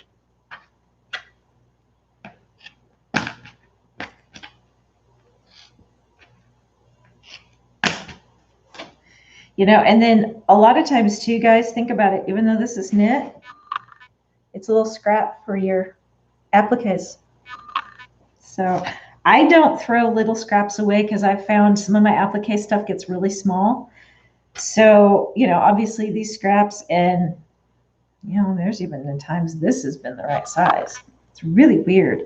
I mean, I have got scrap bin like crazy. And then when I go to find it, I'm like, okay, I know I've got those scraps. Where are they? So I need to start organizing my scraps so that I can find things a little quicker. But yeah, these things are awesome for that.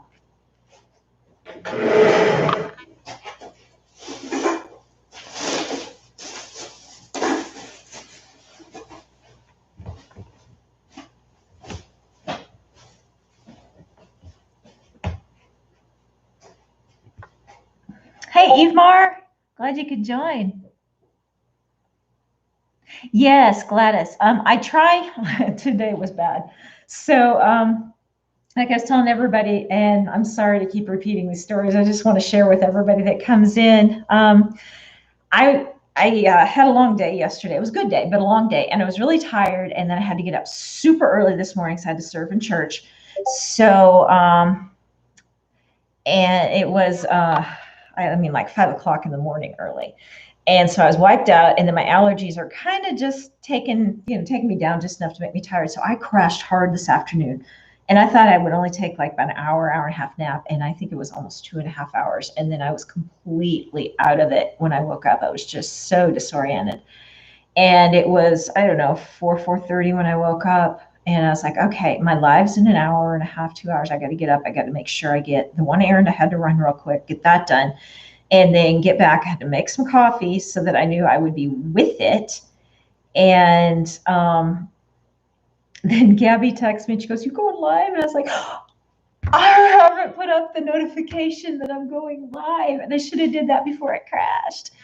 So yeah, I was like, oh, so if you didn't get notification until late, that's why. My bad. I usually try and put them up.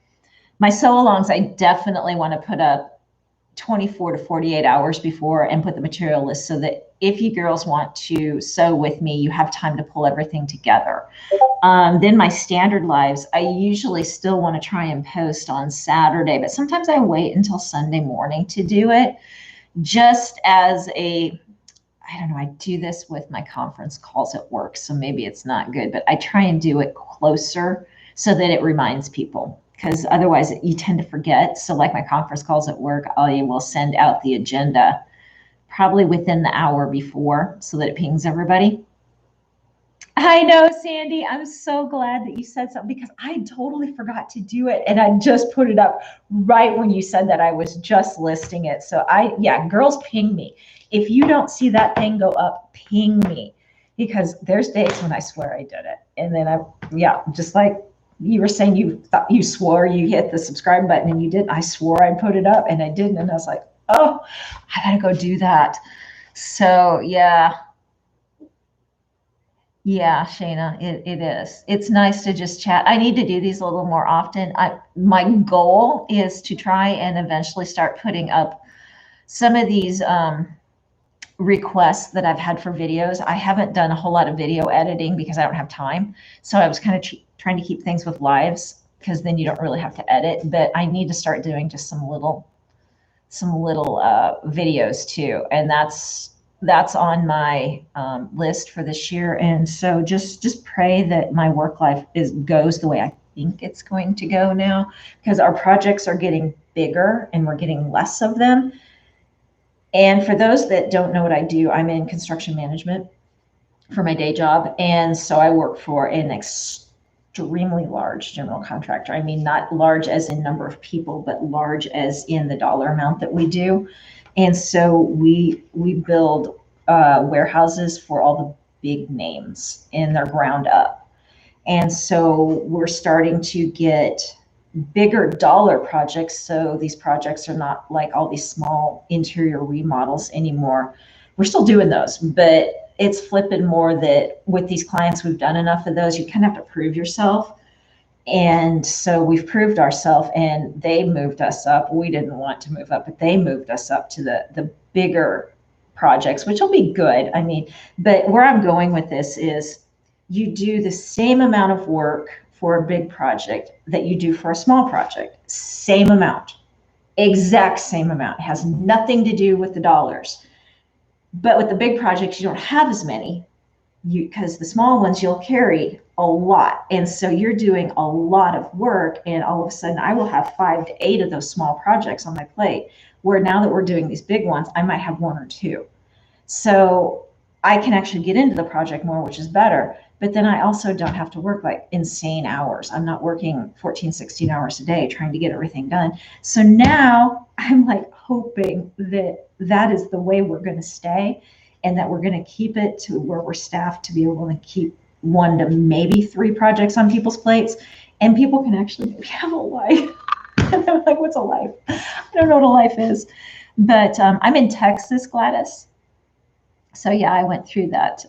Industrial construction. In fact, we just restructured a little bit. I knew we were going to, because we're going to be $1 billion company this year. And we went from being a $350 million company at the beginning of 2020 to probably becoming a $1 billion company by the end of 21. And that's insane, insane kind of growth. And to staff for that is really hard because we can't just go hire just anybody. And it's frustrating that we can't, because then we have to spend the time holding their hand and training them when we really need to go, here's your project, go, just go make it happen, go, because we don't have time. So, oh my gosh, sorry, I'm TNRing, but I still got a couple boys that I haven't got yet. And they're having words. So if you hear that, they're having words outside. I don't like that. But I got one of the 3 boys last week. So now I got to try and get one of them this week. I'm down to the ones that are really, really, really, really hard to get. So yeah, Gladys. So you understand what I'm saying. But we work nationwide. I don't work in my backyard. Our clients are the big names, and I'm not going to say who they are because this is YouTube. I'm not going to say, and I really shouldn't say, but you guys know our clients. So anyway, that's the big thing. So yeah, Gladys, what does your husband do? Is he a PM? Is he a super? Oh, maybe, Gladys. I don't know. There's days when I'm like, yeah, I'm in the right field. And then when I get slammed with work, I'm like, maybe I'm not in the right field. This is nuts. But yeah, so I'm quietly optimistic that this is going to be good, but we restructured because of our growth. So I am truly in our department now that's called industrial. We used to be structured according to the city that our office was in, because we had 3 cities that the offices were in, and each office did their own estimating and all that, and won their own jobs, and were their own profit center. Well, we still are, but now we added a 4th. So, oh, he's an excavator. Okay. All right. Yeah. Don, you get it. You get it. And so they made a 4th group, which is good. It's good. Our company's growing. It's going to be, you're in the retirement field. I know, I'm tired. We were talking about that today. It was funny. And we've made this conversation about retirement as well. But our band was in rehearsal this morning for service, like we are every Sunday morning. And we got up there and we're like, but isn't it rehearsal? Because when you do it again, then that's rehearsal. I was like, yeah, somebody talked about that, about retirement. You can't tire again because you're already tired. Why are you retired? The way our brains work, we're just like, yes, exactly, Gladys. That's the point we were making. We're just tired. Why when you retire, are you retiring yourself? You're already tired. Just like English.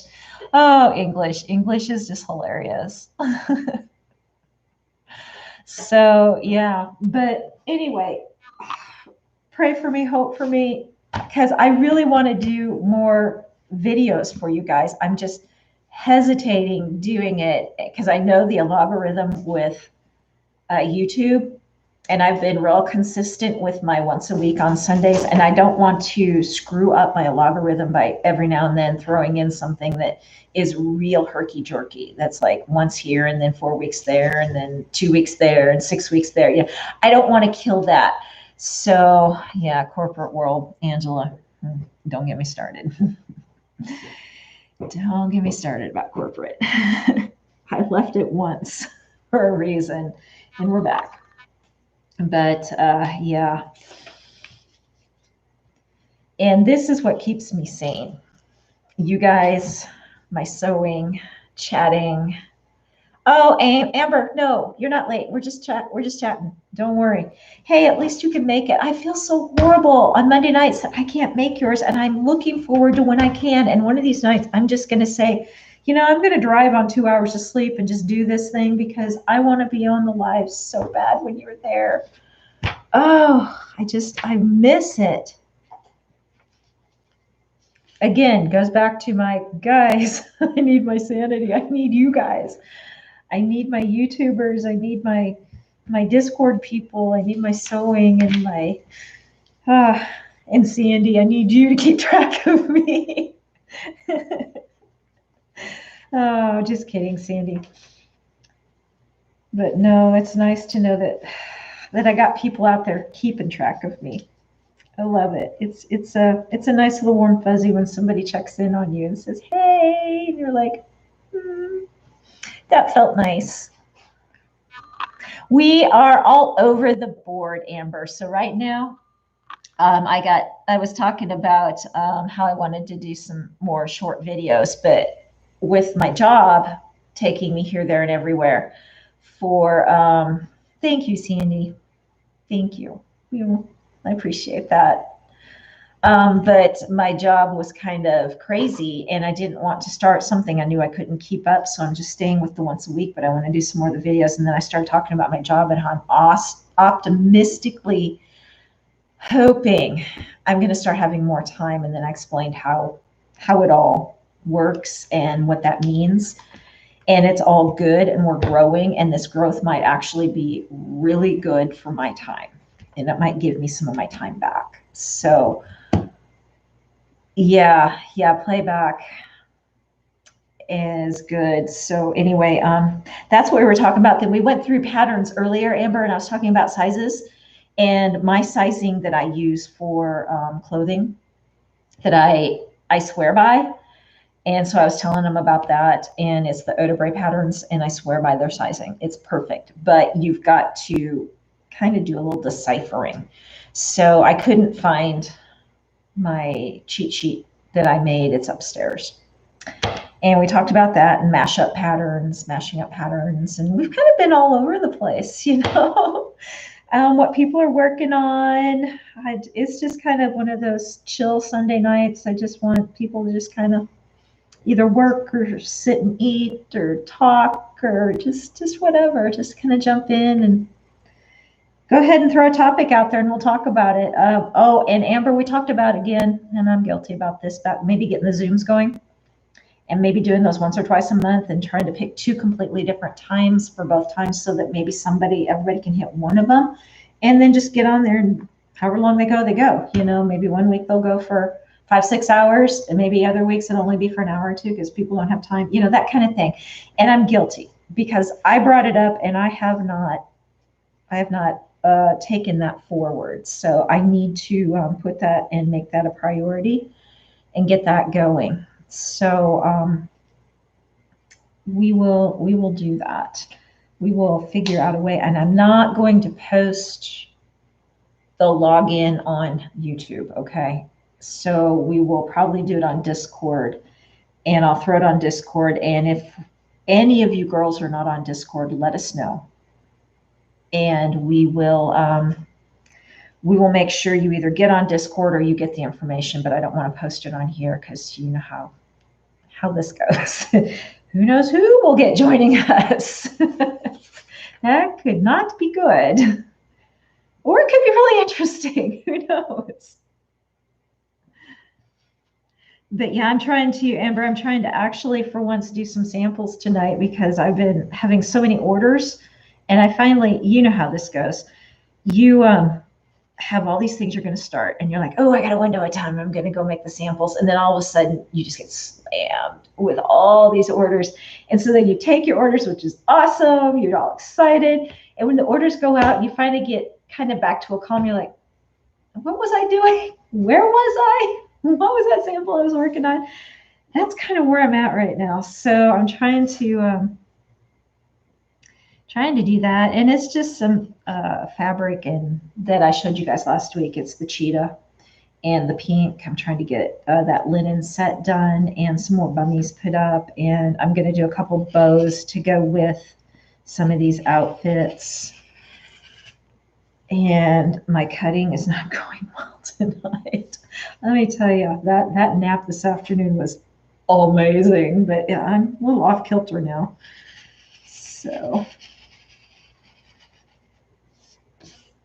yeah, I'm gonna feel like $1 million tomorrow. I guarantee that. Coffee.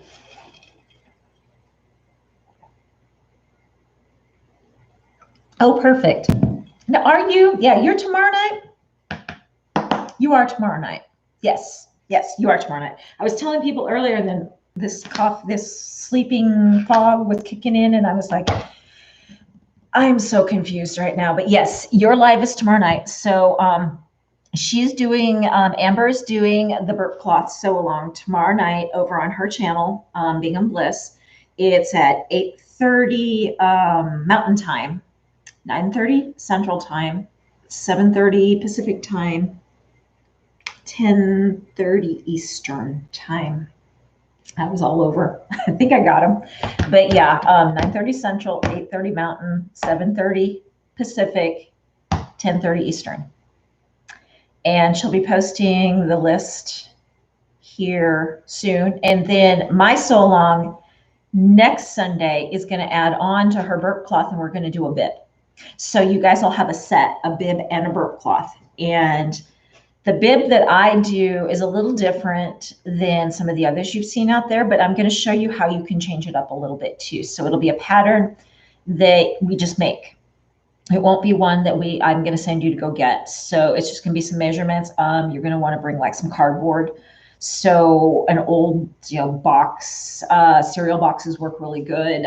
Mailing boxes, like the priority mail boxes, maybe your old Amazon box that you got in, anything like that. Save that, and we'll make the bib pattern out of that. And I'll give you the measurements and everything. We'll do that on the live next week, so you can see how to do that. And we'll go from there. But yeah, there'll be a lot of ways to change up the pattern that I'm going to give you, and you can do a whole bunch of different styles of bibs just on that base pattern, and you can change it up however you like. So we will have a good set for you guys. I told you guys we had some good stuff out of our meeting, and believe it or not, Amber, we're almost at time where we got to sit down again and figure out, because we're like March 7th. Where did this go? So yeah, we're gonna have to figure out when you, me, and Gabby can get together again here in the next couple of weeks and plan out the next month or two. And we still, guys, I'm still trolling for ideas from you guys. Throw them out there. We want to know what you want to see. Otherwise, too, what we're going to do is some of us are going to start redoing some of the stuff that we did at the beginning, like Amber did leggings. I might go back then and do a version of legging that I do, and then you guys can see the different styles and learn how I do it versus the way she does it, or how one pattern does it versus the way another pattern does it, that kind of thing. So we kind of thought that too, that if we get stuck a little bit, we're going to do that until you guys give us some more ideas. But we'll come up with it.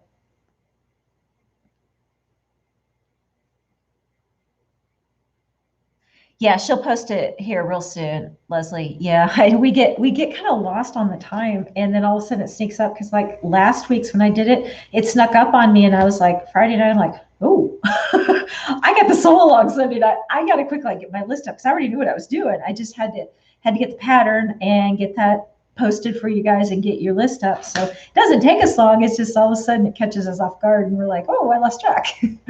Got to get that up there. Oh yeah, footed leggings are good, Don. I was looking at that pattern the other day. That's a really good idea. So I could do a version of her leggings and do them with the feet. Absolutely. Yep, that's a good idea. Yep. Leslie, she'll post that on her YouTube channel. So when she puts it up, she'll put the list on the YouTube channel, and then a lot of times she'll go do it also on Discord. So she'll put it on the Discord page. So usually those two places, at least I know that I do that, and she's been doing that lately. So if you miss it, but I put mine in my notes of the announcement for the YouTube. So you can go click on that part and open the notes, and you'll get the materials list. I know. I think she did it once where it was actually on the screen, which was really good too. And I might try and do that when my supply list is a little shorter. But yeah. And then realize I know the patterns I choose. I try and choose ones that are fairly inexpensive if I make you pay for them. So I try really, really, really hard to do a free pattern every time. But sometimes you get what you pay for. And I can't justify the free patterns I'm finding because I'm going to have to tell you guys too many ways to make it better. And so then I start searching for a paid pattern that has a really, really, really good tutorial with it, so that if you don't want to go rewatch my video or you want to just try and figure it out on your own with a tutorial, that it'll have pictures and a really good explanation. So I try and be really mindful when I pick those out for you guys. But always know we're always here to help you afterwards too. I think she puts it on Little Alessia Co. I know I post mine both on Little Alessia Co. and on Nita Fajitas. Both of those. So.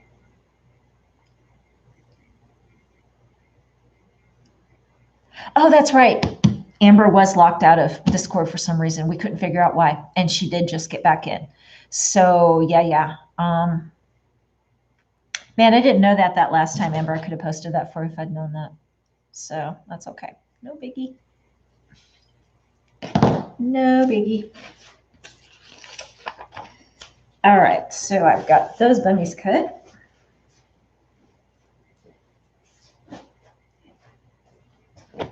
Yeah, I'm mutilating this pattern because I'm doing so bad. I'm going to have to print it all over again.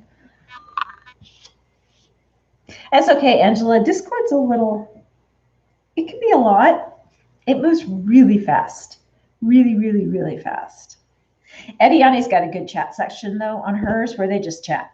That's all they do. They just chat. But hers moves really fast. Because I have hers coming up on my my phone. And there's some mornings it's like ding, ding, ding, ding, ding, ding, ding. And I was like, well, those guys are having a good time, but I'm working and I can't join. So, yeah. They get on, but on Ediani's, they get on, they share pictures of what they're making and recipes. So it's probably a good thing I'm not watching because they're going to make me hungry. I read just enough on my phone to know, no, don't go look, you're hungry. Don't want to see what you're having for dinner because my dinner's not going to be too exciting. But I know it's going to get the best of me and I'm going to go look. So.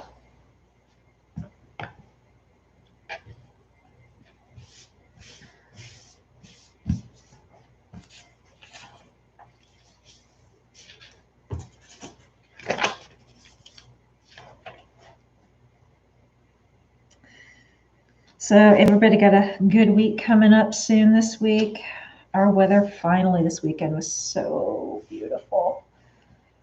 Yesterday, those of you that heard the story already, but I had to get my car fixed yesterday and it ended up taking longer. Just they found something that I told them it was probably on that one side and they looked at it and they said, no, it's the other side. And then they got in and they're like, no, it is that side. We fixed the first side we thought was wrong. We fixed that. This one is the one that needs part. And I was like, yeah, I kind of thought so, but yeah, I'm not a mechanic. So it ended up taking all day and I wandered around our downtown because my shop was just off the downtown and it was one of those where you're like, day lost, check, but it was a good day lost because I sat out at a coffee shop outside on the circle, watched people.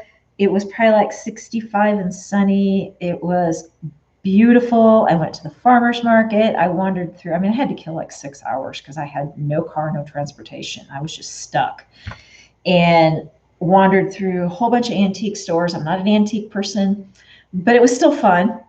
Wandered through all the clothing stores downtown. There's an art museum.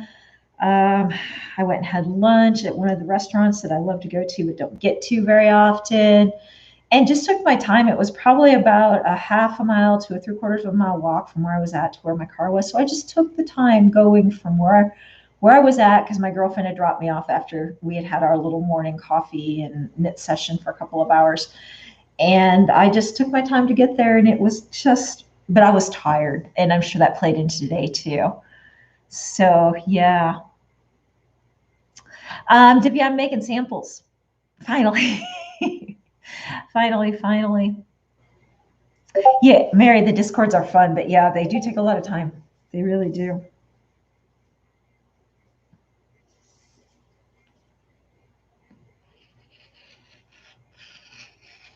So yeah, I'm making bummies right now, Divya. And then I've got that linen top that I keep talking about, that I had that linen I showed you guys, I think it was last week or the week before. It was on the roll. Got to make the linen top to go with it. And I'm doing more outfits where you can buy one piece, two pieces, three pieces. You know, you've seen them. And I just think that's going to really help my shop look a little more cohesive, because I've got a lot of pieces parts, and that's good. But I think some of the putting the outfits together is going to help the people that can't visualize. So I want to make sure I do that too, to help them put things together and see where my brain was when I was making some of this too. So I bet. I know, Gabby, I haven't been as active either.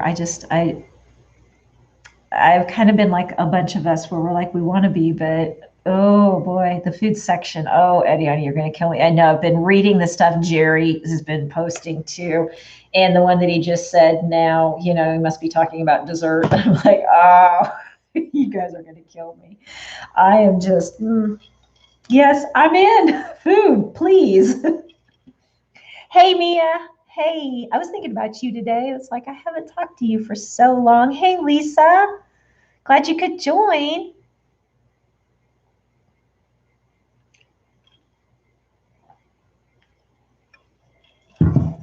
So, yeah. Yeah, I mean, I was just thinking, oh man, I haven't talked to you in weeks. I hope you're doing okay. So, yeah, I know. Eddie, Yanni, your Discord is so fun. You guys have some fun during the days.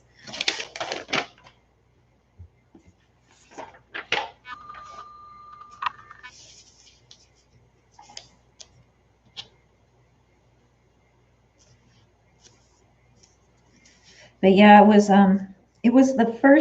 good. It felt like since I'm from the north and we had that storm,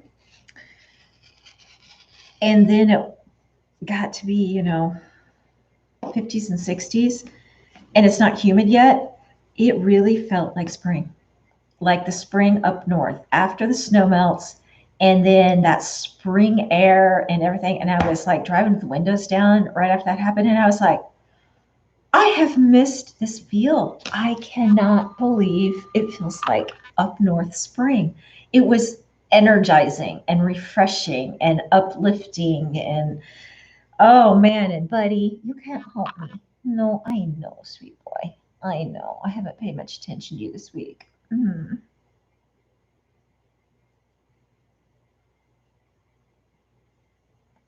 Awesome, Lisa. I was just reading all of that. That's amazing. Do it.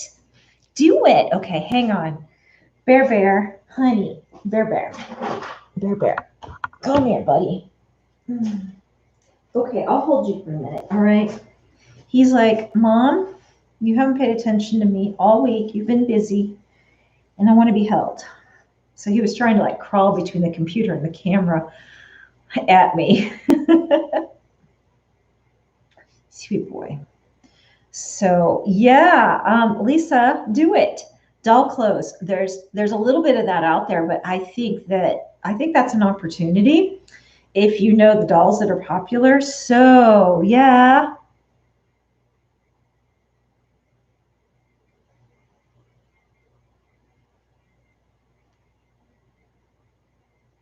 that's okay, Gabby. Yeah, just get on and do a live and chit chat and just kind of. I think it'd be good. I think it'll be good. But you might be surprised. You might be surprised. You might, after you've gone live a few times, you might just be like, oh, I can do this. I don't need to wait. So you don't know. Oh yeah, Ediani. Do it. Do it. Yep, you're fine. Oh, buddy, I know. I know. You just want to wander where I'm working because you just want to be in the middle of everything. Sweet boy. My sweet boy. Can you believe this little boy right here, how sweet he is? He got abandoned at our office. And I guess the maintenance guys said he'd been there for months, but the people in the office only saw him there for like about 2 weeks. And he was like trying to get everybody's attention and rubbing up and down on them. And we have a very busy, we're in a 5-story building. And so there's like banks and mortgage companies. And so this is a big, big building with a lot of traffic.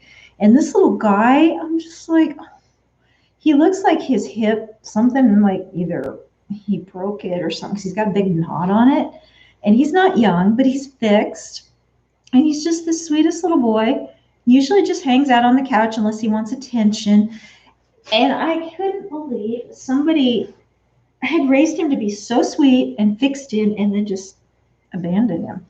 So the girls at the office were feeding him for a while, trying to figure out, did he truly not have a home before they decided to, get him out of there, because they had to get him out of there. And he'd get hit, or, who knows what people would do to him. And so they finally just called me and I said, yeah, I'll foster for a while. And if we can find a home, well, we're not finding a home, and I'm not trying too hard because he is perfect. I've never had a cat so perfect. And I've had a lot of cats my whole life. But he chirps. He doesn't get into anything. I mean, his chirps are so sweet. He walks around in the morning. I'm down here working sometimes for my day job too, just to get out of the house. And he walks around and he's like, bloop, bloop, bloop, bloop, bloop, bloop. And and he's playing. So sweet. So, so, so sweet. Oh, Mary. Oh, I bet he's cute. Oh, yeah, Eddie, I don't know what you're posting, but go for it. I missed something. Oh, there you go. Okay, that's what it is. Yep, yep. Yep, guys, go over there. Man, her Discord, it's great. They just get chatting. They're just all day just chatting about stuff. It's just everything stuff, food and gaming and working and just laughter and all kinds of good stuff. So, yeah, how is that weather up there? I know you guys are up north. It's a little crazy in the March, April time. So I'm spoiled down here because by March everything's pretty well settled down. Oh, good, Mia. Yeah, I think we all had a crazy month or so, and we're all now just kind of getting back. So yeah, chill zone. That's it. It's the chill zone. That's what she calls it. I knew there was something and I couldn't think, Sandy. Couldn't think of it, but it's so good. It's so fun. And yeah, I don't get on, but I read a lot of them as they come up on my phone. So I'm still engaged. And when you guys like throw me in at Scandeez or something, I catch it. I see it. So I am reading you guys' chats. I'm just not able to get in there and chat with you guys very much. So I'm in the background. I'm lurking.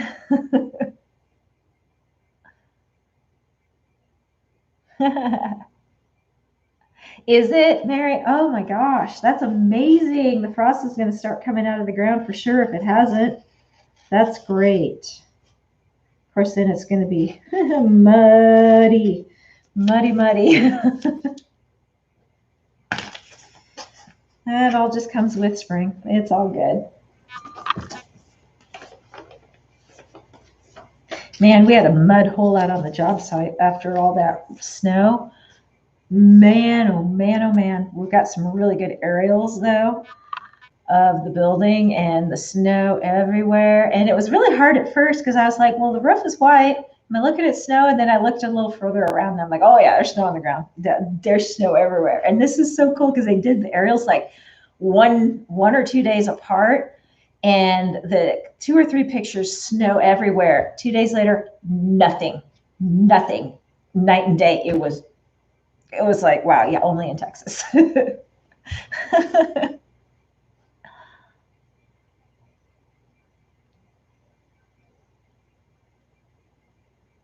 Oh, thanks, Elia. That's awesome to know. Thank you.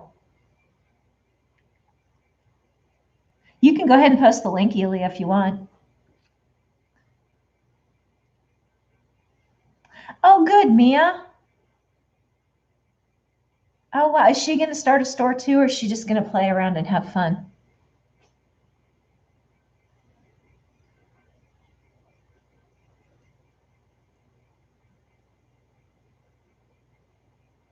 Yeah, no, 63. Yeah, that's a heat wave up there. 63 in March. Everybody's going to be like putting on the suntan lotion and the shades and sitting outside in their sun suits and swimsuits. Trust me, it's going to feel like it's 90 to them.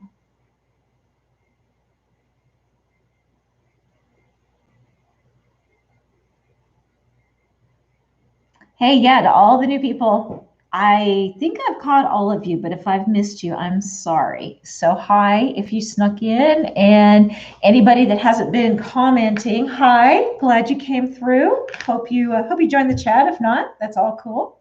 We're just talking about everything, working. I'm cutting bummies and trying to get some samples done. And if you have any questions, we're all here to help each other. So go ahead and throw questions out. And we've been answering a lot of questions, everything from patterns to machines to crickets to fabric to life, shop names, everything. So yeah. Oh, that's true. I never thought of that, Elia. Maybe. I don't know. Huh. That's interesting. Because I know we've been able to post links for other things. So I don't know. Yeah, shorts weather, Mary. Yeah, it's time to show those ghost white legs. Yeah, the neon white. Yeah, Amber, we do. We need to chat. In fact, every time I see a couple of the machines, I think about you. And it's like, there's that one. And I've been kind of lurking on Craigslist a little bit over in your area too, just to see. I haven't seen anything yet that I thought was like, woof, or otherwise I would have texted you. But yeah, I've been lurking a little bit. I'm a lurker. Sorry, guys. It's kind of creepy. Don't mean to be. It's just, I'm like all the other people are like, I'm listening. I'm just working. I'm listening. And I'll pipe in if something comes up. I totally understand if that's most of you guys on here. I totally get it.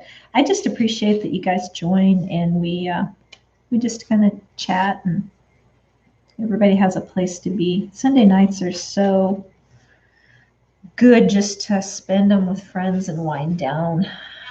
I don't know. I've always kind of just not looked forward to Sunday nights. They always kind of made me sad because the weekend went so fast.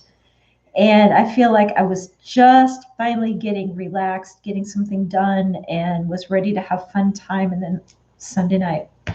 So this solves it. You know, I love having my lives on Sunday night because then I get to have my fun time with all you guys. Hey, Sarah. Glad you could join.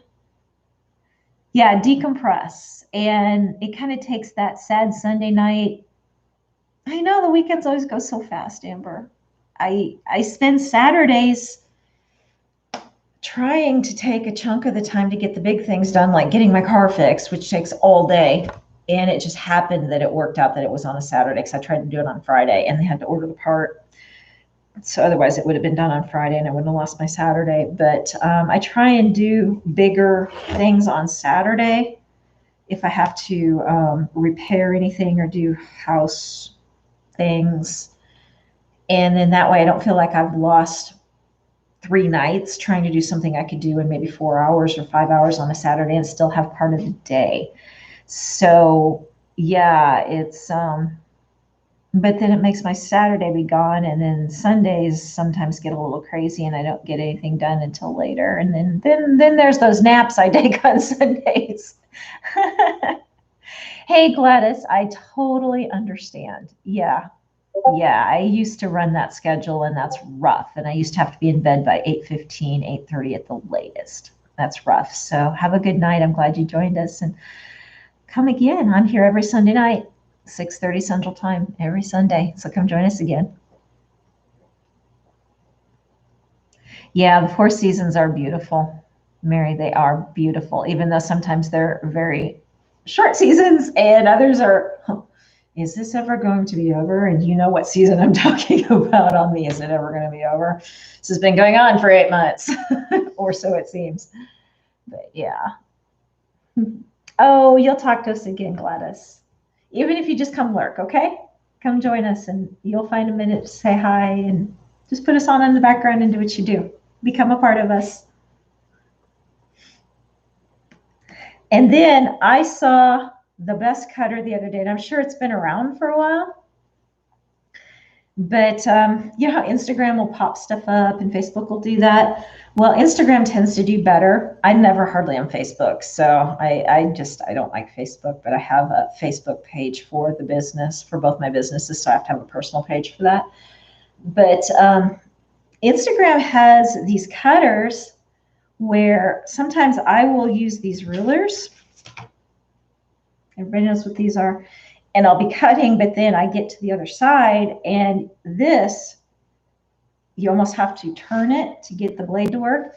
They now have a cutter that runs on the top of that, so you can cut all along your edge and don't have to move yourself. And I'm like, there you go. So I need to go and order myself one of those.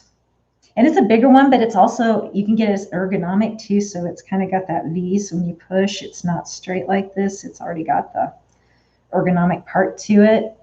So yeah.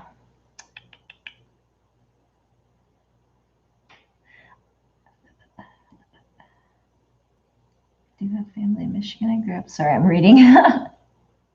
So I know about cold temperatures, but we moved to AZ. Yeah, Angela, you trust me. You're not missing anything from the cold weather. And I don't enjoy it. So if you enjoy it, then maybe you are. But from the time I was very small, I always knew I was going to leave because I just didn't like the cold weather. And it's kind of funny because everybody used to tease me, and still does down here a little bit. And they're just teasing. They don't mean anything bad about it. But they're like, oh, well, you're a Nebraska girl. You should be used to this. You know, you should love this weather. And I'm like, just because I was born there doesn't mean I love it. I just had to be born there. So, but funniest thing was, and did I mention I go off on tangents, guys? Funniest thing was, my family had always known from the time I was very small I was going to move away. They've always told me that. We always know you're going to move away. We always know. You know, and that was before I had. And so I got them when I bought my first house up north. It was on Miami Street. And I just instantly, when I saw that, I was like, oh, this is going to be good because everybody's going to think I'm moving to Miami. They're not going to hear the street. And they did. They seriously did. So when I told them, they're like, well, I was like, I'm buying a house. And they're like, great, where? And I said, Miami Street.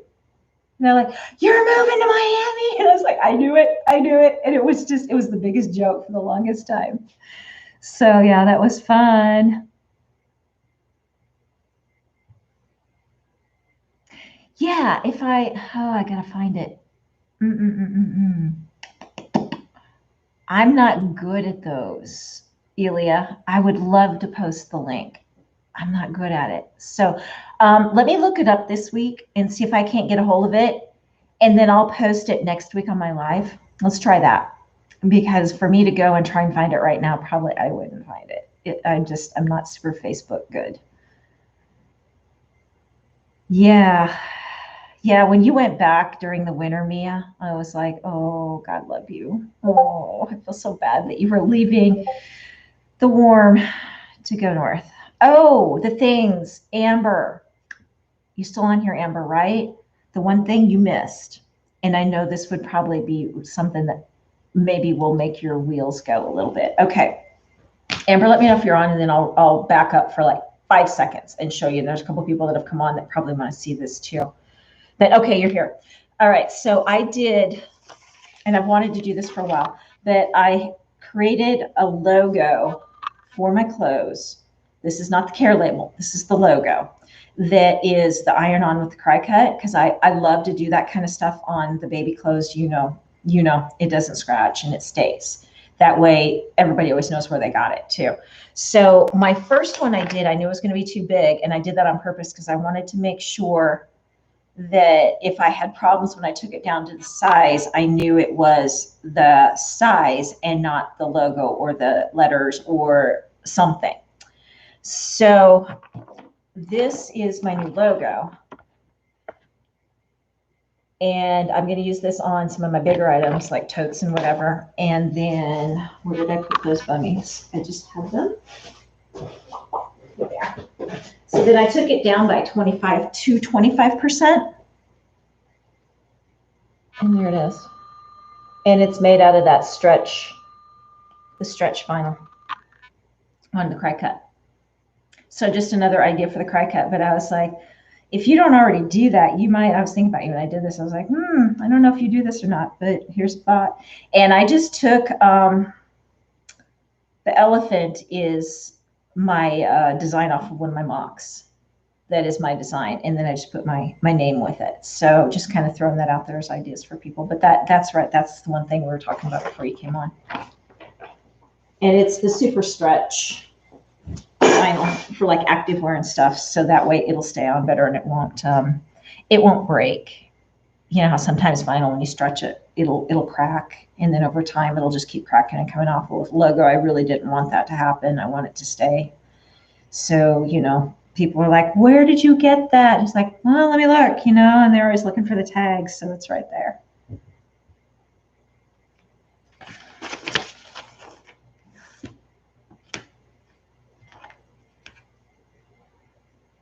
Plus, then you can change it up in colors too. That's the one thing I like. And you cut them yourself.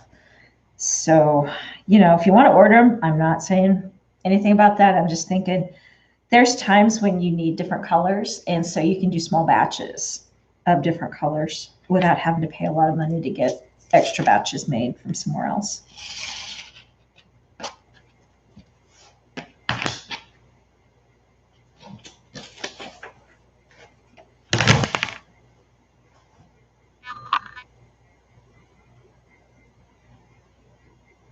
Yeah, I know, Mia. I was thinking about that. I was worried about my lettering, and the lettering kind of is hard to weed. But the thing I like about the elephant is, so I weed that out, but if I'm really careful, then I have that elephant to put on things too. And my brain started going, so I'm making a pile of those, and then I'll figure out something later for them. And I was like, this could actually end up being really good. So let's see what happens.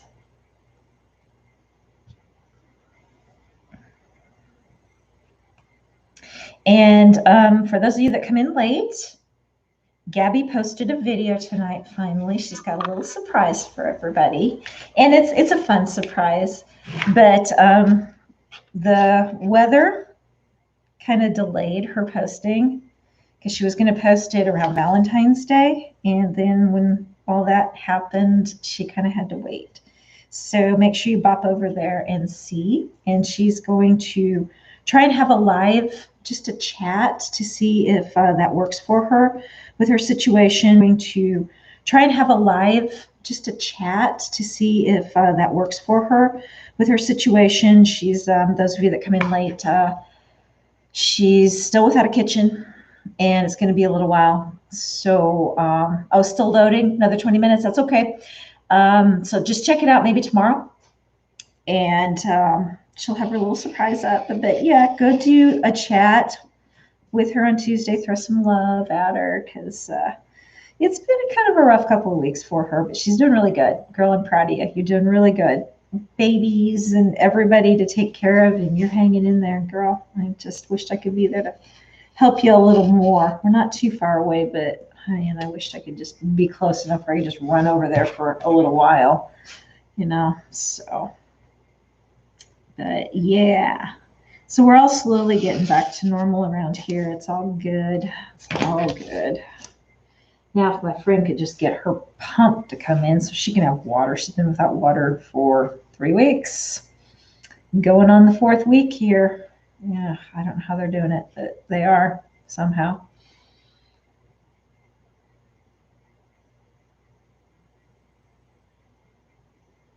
Yeah. And see, you can do that, Mary. You can take and create a logo out of your initials, and that is just your logo too. And that'd be really easy and cool. And you can change that up then too as things like, say, I'm just talking off the top of my head here, but say you did kids clothes, you could use one font. If you did, say, housewares, you could use a whole nother font, and it's still your company, but it's a different feel. So sorry, I used to do a lot of branding and that kind of stuff way back when too. So,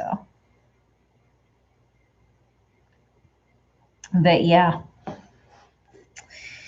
And tomorrow night is Amber's live sew along. So don't forget about that. She's going to be posting her list here soon. She's doing burp cloth. And then next Sunday will be my sew along, and I'm doing the bib. So you'll have a bib and burp cloth set for those that missed me telling you about that too. That was our intent. So you will have a set.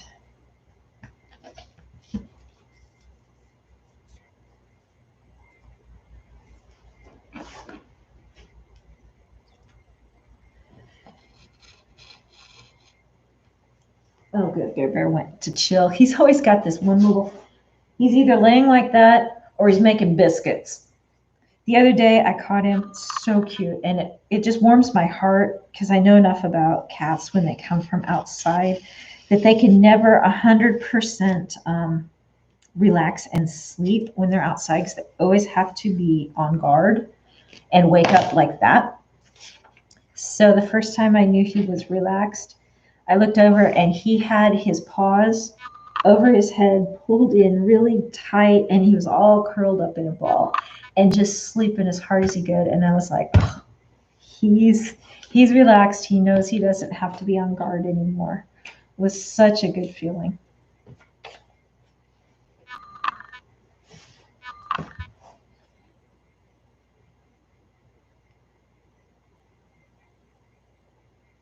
Oh, good, Mary. So you know exactly what I'm talking about. Good, good, good.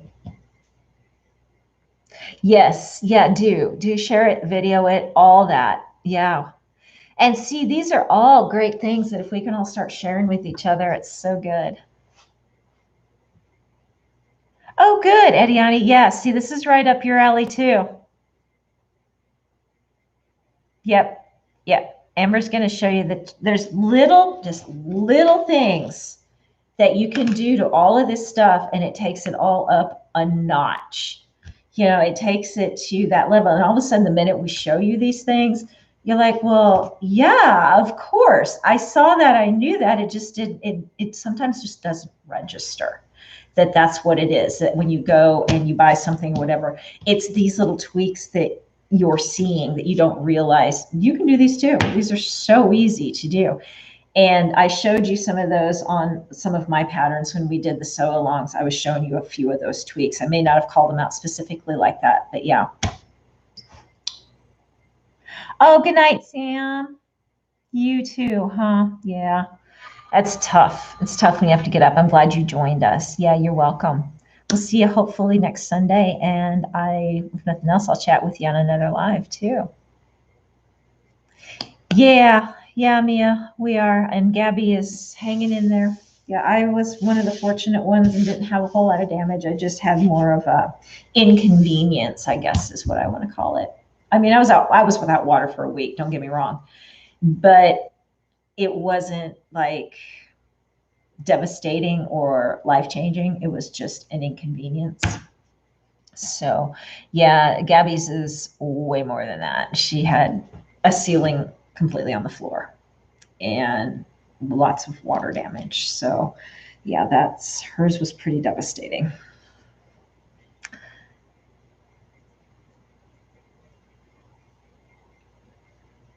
So yeah. Yep.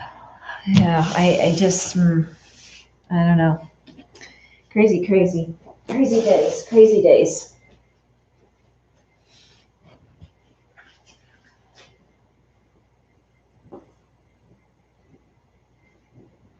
And if you see me ever just kind of like wad this stuff up and put it to the side, I don't leave it like that. I just don't sit and fold this in front of you guys sometimes because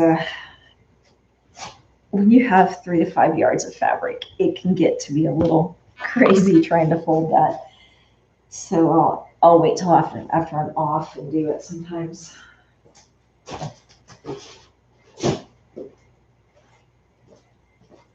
So I hear Hobby Lobby changed now to a point system, and I haven't looked at it yet. So we all knew that they were going to take their coupon down. Let me go look real quick because I just thought of that and wanted to go search and see what they are saying. Oh, they did. They changed everything up. So on their app, you know how down here they used to have stuff about coupons. Not there anymore. Completely changed their ad up. So let's see what they say. Okay, so then you go under more options and they give you all their social media locations. So Pinterest, Facebook, Instagram, Twitter, and then you just click on that and they'll take you there. And then just about, interesting.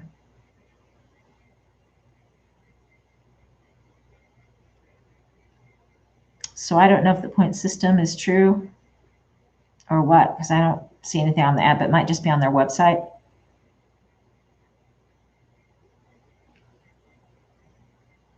That's okay, Mia. I appreciate the sentiment, though. That was very sweet of you. Very sweet. Yeah. We all appreciate that. You know, it's just, those that can help, that's great. Those that, can't, we understand. We totally understand.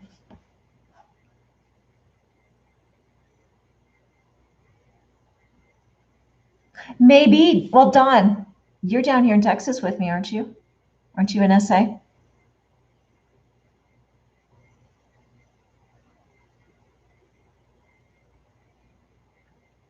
Oh, Mary, you just found all of us? Awesome. I'm not on Twitter. I never did get into Twitter. It just wasn't something I clicked with. Oh, Dawn, you're in Wisconsin. Okay, for some reason I was thinking you were in SA. Okay, yeah, maybe it is because of your state. It very well could be because I'm in Texas and this one just switched and I used the coupon last week, I think. So that was probably the last one. And then I saw somebody post that the coupons were gone now and they were doing a point system, but they don't say anything about it. Now, let me look at weekly ad. Let me take that back. Let me go look at the weekly ad and see if it says anything. Oh, okay. Here's this. You know how everything they always used to run sales at 30%? A lot of things were always a 30% sale because then you wouldn't use the coupon because it was already on sale, right? Well, now a lot of their sales I'm seeing on this week's ad say 40%, which is what the coupon was. Now there's still some 50% and there's still some 30%. Like the fabric is still 30% like it always was. But yeah, some of their regular sales, and I mean, they changed up their whole app and everything, the format, everything is completely different. And then they have this buy one, get one offers may sound appealing, but we never require you to buy more than one item to get our best price. So that must be their new slogan.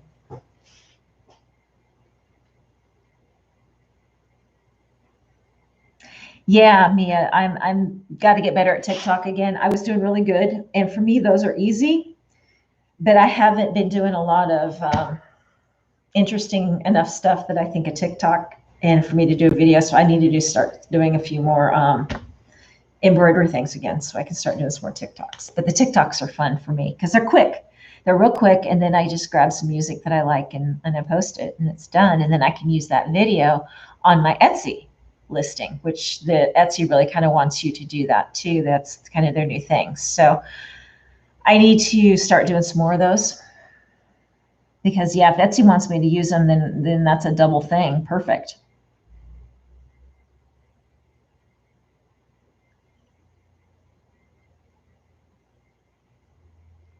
So yeah, but that's those of you that are doing TikToks. If you're not putting those TikToks, if you're doing them about your items, and then you're listing those items on Etsy, if you're not putting that video on Etsy, you need to be doing that because Etsy really, really likes that. That's going to be another thing that is going to pop you up in the search, I think. They're not telling you that, but I know Etsy well enough. I bet that that's one of the things where they're like, we'll lift you up in the search if you have all the things we're asking for.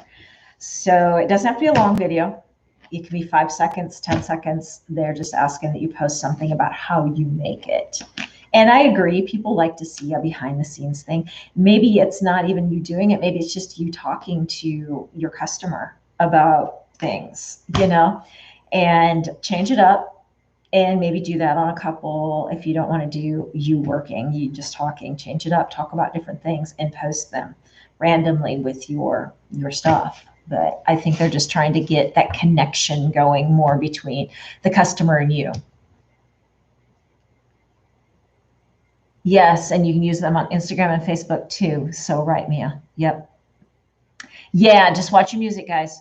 Watch music. So when you're doing the TikToks and you're doing the videos and you're posting everywhere, you cannot use anything copyrighted. So go make sure any music that you're doing with your videos is you're using the free stuff that is okay to use on social media. And anything in the background applies. So if you've got a radio on, no. If you've got TV on, no. Your kid walks through and they've got something playing. You got to keep it completely clean. So just be cognizant of that, and then also cognizant of what is going on here too, because sometimes you can't have some things in videos. So I don't know what that line is, so I can't really explain more. I just know the music. So anything maybe on TV, you got to be a little careful with too. So otherwise, drinks and that, I'm not worried about that because Angela's trying to get Dunkin' Donuts to sponsor her. Hey, Dunkin', we're all doing this because of Angela. Mine doesn't say Dunkin', but yeah, this is because of Angela and her Dunkin' thing. So go sponsor her. But yeah, we're all trying to get her sponsored. She did such a cute, I don't know if you guys saw it or not. And if you haven't, you have to go look at it. So on her Instagram, she did a mock video of this girl, not mock as in bad, but like the girl was sponsored by Dunkin'. And so she would take what the girl did, like she would stand and do some pose, and then Angela would go do kind of her version of that pose. And then the girl did something else, and then Angela did. It was so cute. It was so cute. She wasn't mocking her, but she was like imitating her. And it was absolutely the cutest thing ever. So yeah, I totally wish she could get her sponsorship because I think they would really do well with her. Hey, Anna, I'm glad you're back. Yay, yay. Yeah, we got a couple people here that wasn't there when you were here earlier. So glad you came back in. Amber's in here too, Anna, and a whole bunch of other people. So yeah, Mia. So yeah, scroll through and see everybody that's joined since you popped off, and you'll see some new faces. Oh, wasn't that good, Mia? I just giggled. It was so fun of her to do that. She's such a stitch. So creative.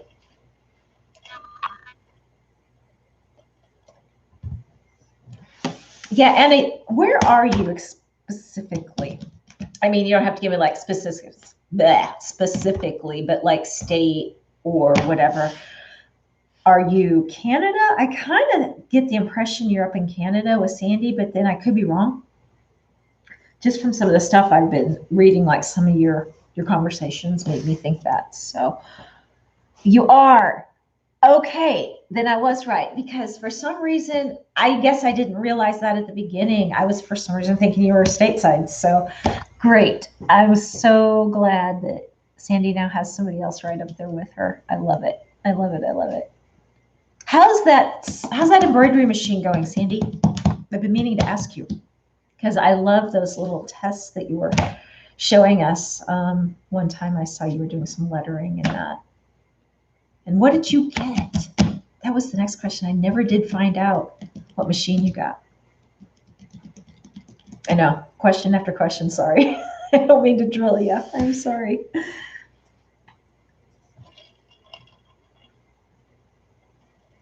I don't know. I love machines, as you know.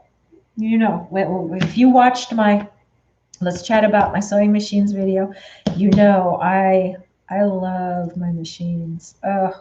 It's kind of like guys in cars, you know. Some guys are just like all about the car. I'm all about the sewing machines, you know. As far as I'm concerned, I could have a bajillion and never have enough, you know. They're all have a thing about them, and they're all awesome, no matter how old or how new they are. They're all awesome.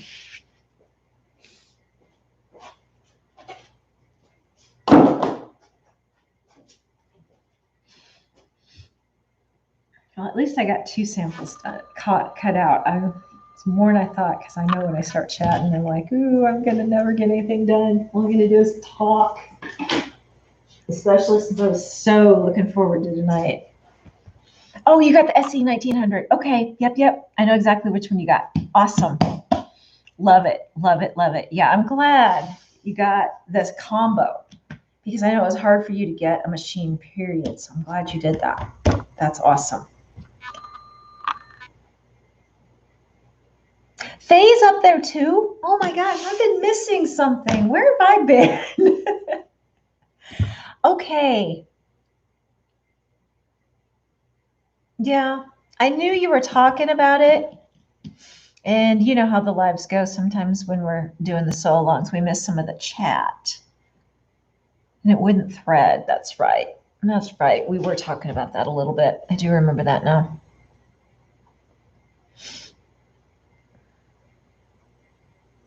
Yeah, we definitely have to do the Zoom thing soon because it'll be fun to hear everybody, get everybody together, let everybody see each other because these chats are great.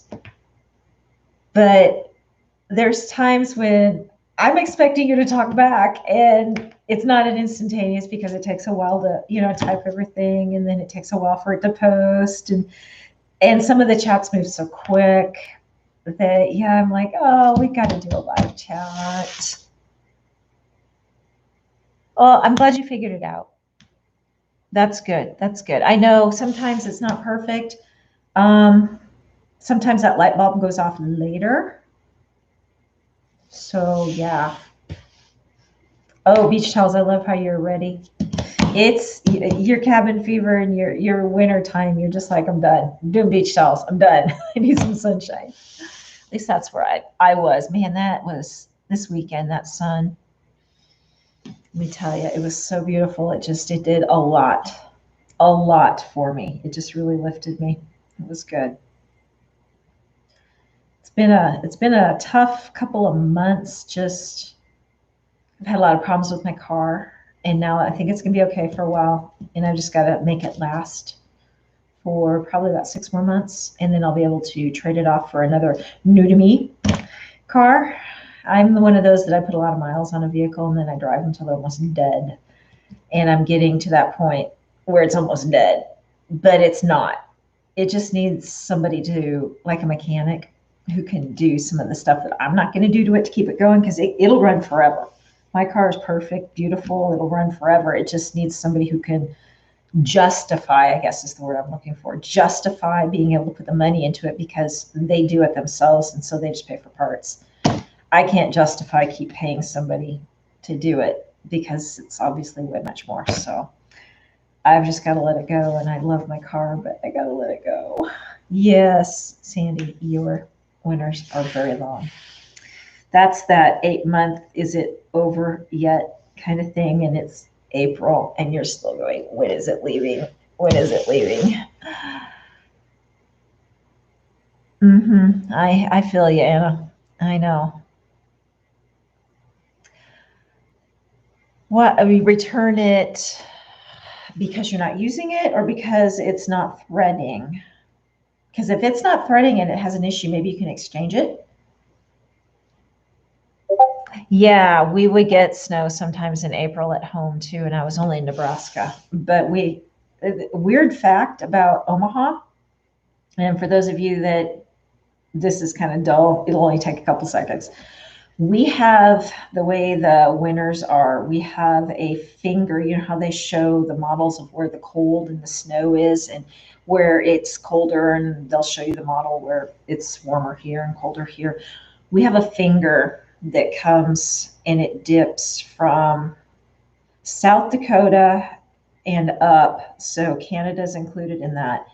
And the finger gets real skinny and it goes down and it grabs Omaha and stops right below it about Beatrice. Those of you that are familiar, so Beatrice and just right down below us. And that is the same temperature and weather that they get in like North Dakota and Canada, we get in Omaha. And so we have extreme colds, extreme colds, and a lot of snow and ice and long winters that the outstate of Nebraska does not get. And it's just weird to see that and very strange. But yeah, I'm like, why? Why can't it stop in South Dakota? You know? So yeah, we will have, a lot of times we will have snow well into April. Well into April. It's rough. Yep. I feel you, Mia. Yeah. I used to always say if we hadn't had our first frost by the end of September, we were doing really good. Always sweater weather by mid-September. Always. Maybe Labor Day was always sometimes iffy. It would be maybe 80 during the day and 40 at night. Just big swings. Yeah, the wind, Anna, the wind. The wind is what always gets me. And with being in the middle plains like that in Nebraska, there's nothing to stop it. And that wind just goes. Didn't matter what month it is, that wind blows.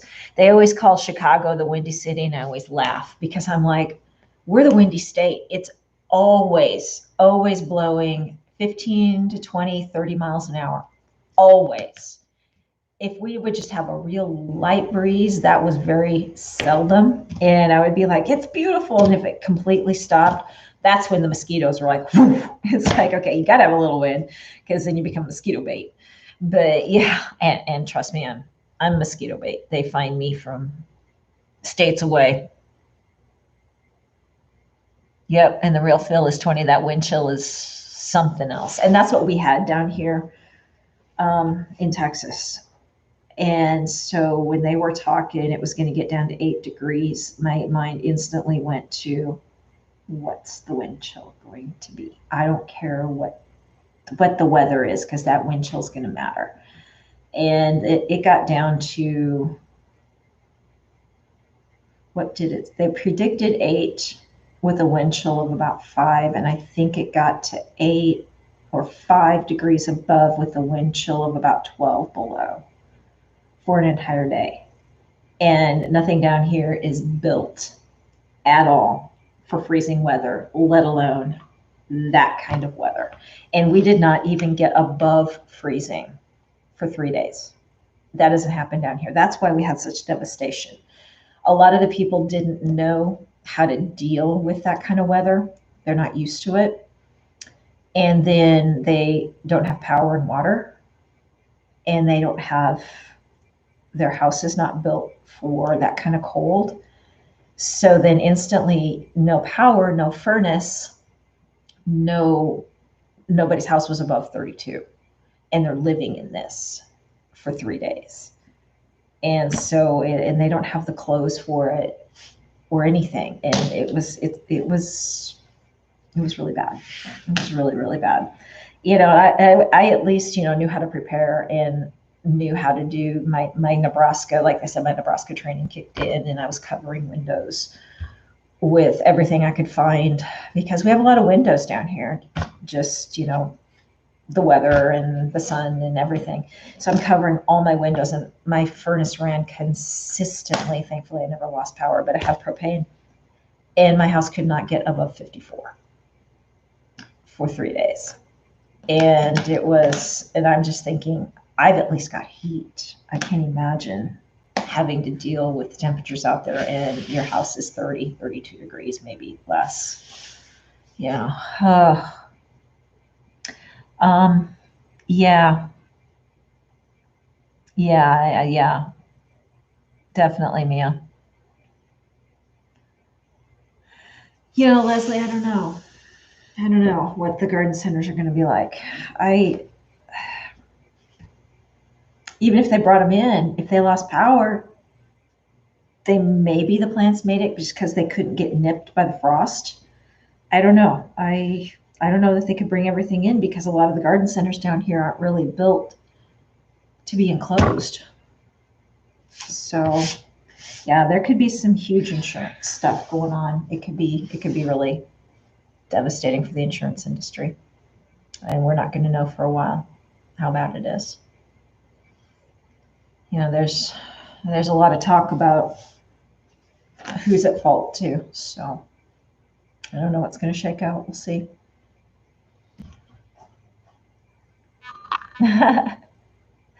Yeah, I know. I've been on almost 3 hours. These talks are so good. They go fast.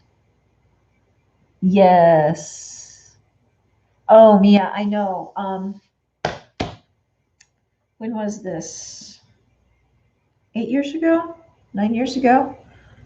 I was back home for a little bit. I still have my house back home, and I was living here because I hadn't sold yet because the market was really bad, and just a lot of reasons, but mainly because the market was bad, and my house wasn't worth what my house should be worth when we went through that time when the housing just went. So I had to hang on my house for quite a while, and I was back checking on it, and it was June, and we went back. Those of you that follow like College World Series and stuff, well, that's in Omaha, and so that's my tradition I grew up with, was going and just being around the College World Series and go hanging out around there for the 2 weeks and watching the games and just having a good time. And so we went back for that. I was dating somebody at the time, and so we drove back for that. And we were down at one of the games, and we were driving home, and we were hanging out at the old market area, which is a very quaint little place in downtown Omaha. And it's just like what it sounds. It's brick streets and really old buildings, and it's just really amazing. Lots of warehouses, lots of places to eat, just very, very cool. And I was down there with my sister and brother-in-law, and we knew the storm was coming in, and we thought it was just going to be, the typical thunderstorm with, a possible tornado, because it is, beginning of June and we're still in the tornado season. And all the tornado sirens and everything and the warnings were out and about, and the feel was in the air. And those of you that have been around that kind of stuff know what I'm talking about. The feel was in the air. And we knew there was a good chance that there was going to be a tornado somewhere. But those of us that grew up around it don't get a whole lot excited. We know when we have to move in, but we don't usually do it until it's kind of right there, because we're like, yeah, it's down there. We still got, we got 15, 20 minutes, half an hour. We don't have to hurry because we know about how fast things move in. And so we went and sat in a restaurant and made sure we were seated way back, because the thing about the old market is there's a lot of big windows. And we didn't expect, the storm to get that bad that quick. And so we kind of got stuck downtown. Not bad, but we knew we were going to be okay. But we're like, we want to sit way back by the kitchen, because if a tornado happens, you just get in. And night, Mary. Glad you could join. We'll see you here maybe next weekend. So we want to sit back by the kitchen, because that's where, when you're back by the kitchen, if a tornado comes in, everybody goes back into the kitchen and you get in the meat lockers. Yeah, they're cold, but tornado goes over pretty quickly. So you just stick out the cold, but you're in the meat locker and you're safe, because it's real solid and if the ceiling comes down or whatever, the meat locker's not going to get destroyed. So that's what we do when we're back there. Or if you're in like the grocery stores, that's what they do. They'll take you back and put you in the lockers or by the lockers. And so we sat to the back and we watched a straight line come in. And we don't get straight lines usually. And the trees literally bent over sideways. And we're all looking at this. And my boyfriend at that time was from Corpus Christi, and he's freaking out. Because first of all, we're just like, we got time. And he's like, God, we need to go. We're like, no, we're good. We got some time. It's like, oh, whatever. So anyway, we finally went to the restaurant and sat in the back, and he's watching these trees just go over, and we're not freaking out, and he's freaking out. We need it. And we're like, no, we don't. We're good. We're fine. They've got this. If they want us in the back, they will get us. It's all good. And I looked at it and said, besides, a tornado doesn't bend trees straight over like that for as long as that's happening. That's a wind. And so we drove home afterwards and found out we had a straight line wind for probably a half an hour of 90 to 110 miles an hour. And that does not happen. That's like a hurricane. And I got back to my neighborhood, and my neighborhood was not really old. It was about 30 to 40 years old, but the trees were huge and developed. It had pulled those trees and laid them over. I mean, we couldn't get through some streets because the trees were these big, big trees. It had picked up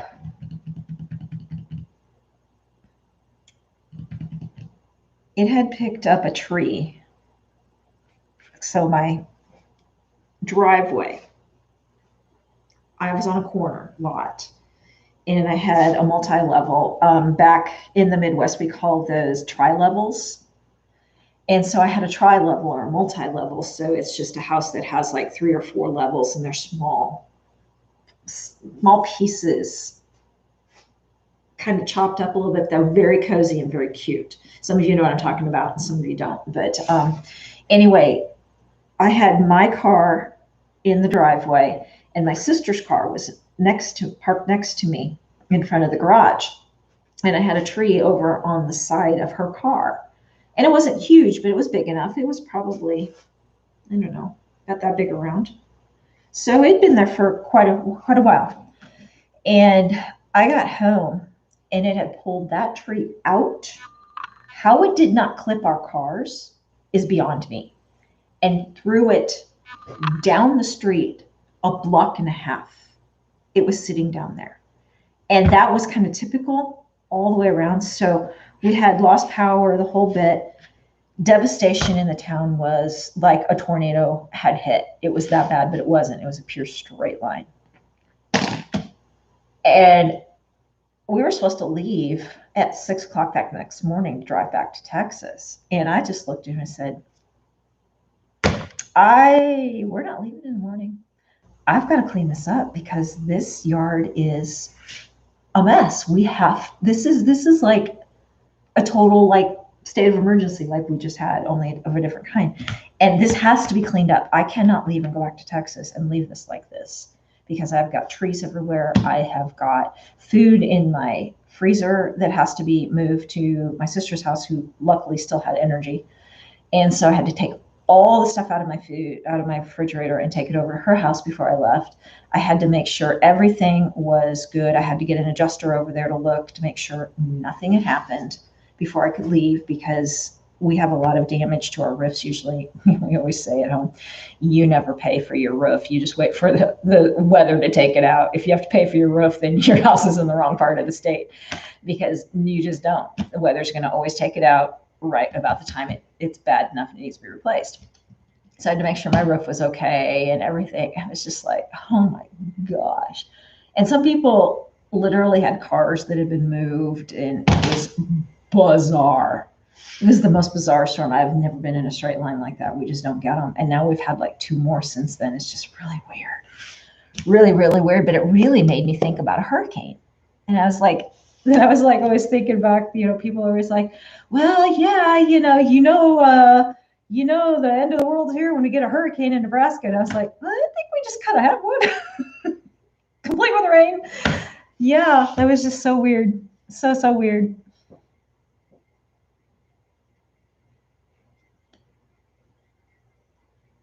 Yeah, I know. When you're not used to being around the tornadoes, Mia, they are scary. But if you grew up around them, you kind of understand how you have to move if you see one. Because I literally stood in the doorway at my great aunt's when I was a little bit younger and watched. It really wasn't a tornado. It hadn't completely formed to be a big one, but it was right on that edge.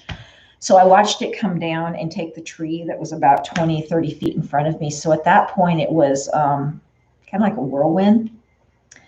But while I was standing there, the other part of the storm hit part of their house on the other side and took out their chimney. They lived in a really old farmhouse. Long story short, it was my great grandparents' house. And so my grandfather and all of his siblings were raised there, and that was part of our family land. So the house was probably about 150 years old. And so it took out the brick chimney. And I was standing there watching this tree get picked up when I heard the crash in there. And thank goodness my great aunt and uncle were with me, standing where I was at, and not in that front room. Otherwise, they could have possibly been hurt. I mean, it wasn't a lot of devastation in the house. It was more just took the chimney off the house and dumped it kind of more outside, but still, it could have been bad if somebody had been there. I think it broke their windows a little bit too. But yeah, it's just, it wasn't big enough for me to worry because I'm watching it knowing that even if it comes at me that little bit of distance, all I have to do is move in this direction and it's not going to hit me direct on it. I'm going to be fine. I mean, I know it sounds a little crazy, but that's just the kind of thinking that you're trained when you're growing up in Tornado Alley. It's like, this is how you move. You know, this, you see one, this is what you do. You know, you don't panic, you just move. And it can just kind of come out of nowhere. They can drop out of the sky, but you also know the warnings most of the time. You can feel it. And when we talk about you can feel it in the air, there is a feel. And there's a feel of the, no, it's not quite here, to it's here. You figure something out, because if something doesn't come down, I'm going to be really shocked, you know, that kind of thing. So, but those storms are beautiful. I know they're scary sounding, but the lightning and the thunder, and oh, it just puts chills. It's just, I miss that so much. It is just that, I can't explain it. It's so beautiful. If Divya was still on, she would know what I was talking about. It's just that kaboom, and everything just shakes for miles, and you can see for miles, you can see the lightning crack through the sky, and it's gorgeous. The storms are so pretty. We go outside. That's why we do go outside to watch the storms. Everybody's like, thinks we're weird. Oh yeah, the storm's coming. Everybody runs outside. It's because they're so beautiful and they're so powerful. And just to stand out there and just have all the lights off and watch them come in is just so pretty. Yeah, we're still here, Alicia. Still talking. I know. 3 hours. No, thank you, Anna. I think if you experienced one once with somebody who knows what's going on and could keep you safe, and you knew you'd be safe, I think you would think, oh wow. It's one of those things you can't explain, but once you experience it, it's just it's so cool. Yeah, you know how to prepare for snow. Absolutely. Yep, that's it. You learn, that's it, exactly, Mia. You learn how to deal with what you live with around you. And and there's ways, you just learn. Oh, I'm sorry, Sandy. That's no fun if you panic. Yeah, that's no fun.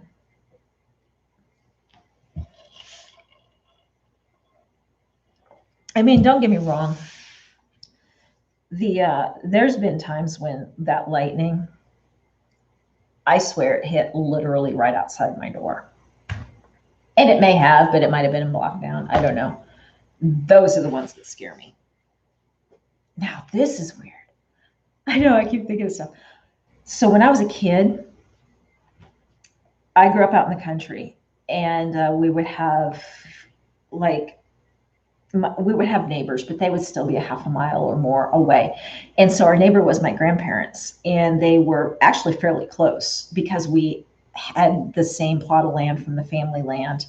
And then when my dad married my mom, my grandpa gave my dad 3/4 of an acre off of that plot out of his farm. And so we were kind of close together, but still far enough apart that, it was still over there. But we had a big row of trees, real tall, pretty trees that I don't see anymore. And I can't remember what they used to be, but they got a disease or something. But they were real skinny and tall and big leaves, some kind of an oak or a poplar or something. I don't know. They were really pretty. But we had a big storm going through, and we had big windows in our living room that looked out at those trees and towards my grandparents' house. And I had gotten up and gone to the bathroom because the storm woke me up. And I walked through the living room and went to the bathroom, and then went back upstairs where my bedroom was. And then probably about 20 minutes later, we heard this really big kaboom pop. And I just thought, well, yeah, it's the lightning had hit just right outside the house or something, as it does, and it popped something. That's common.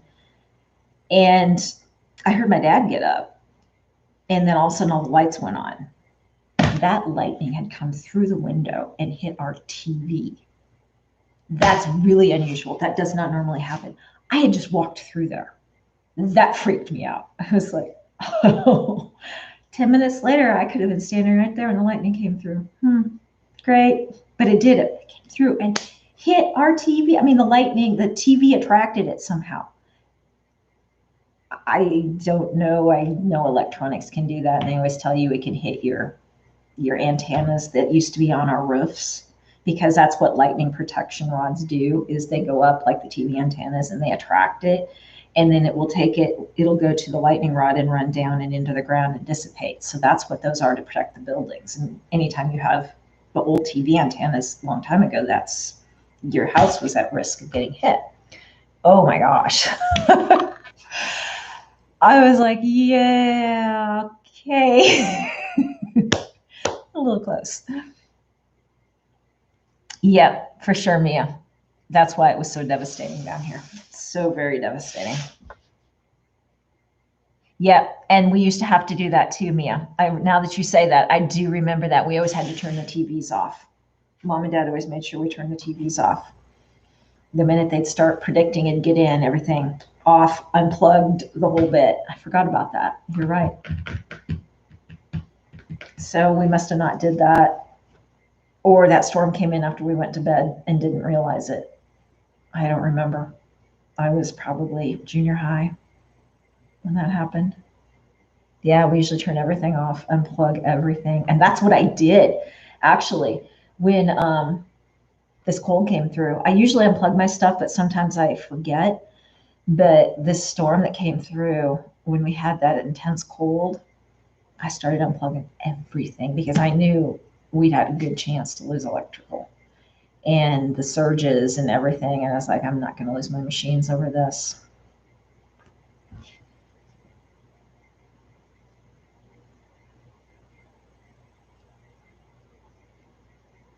Didn't I tell you I go off on tangents? Sorry, guys.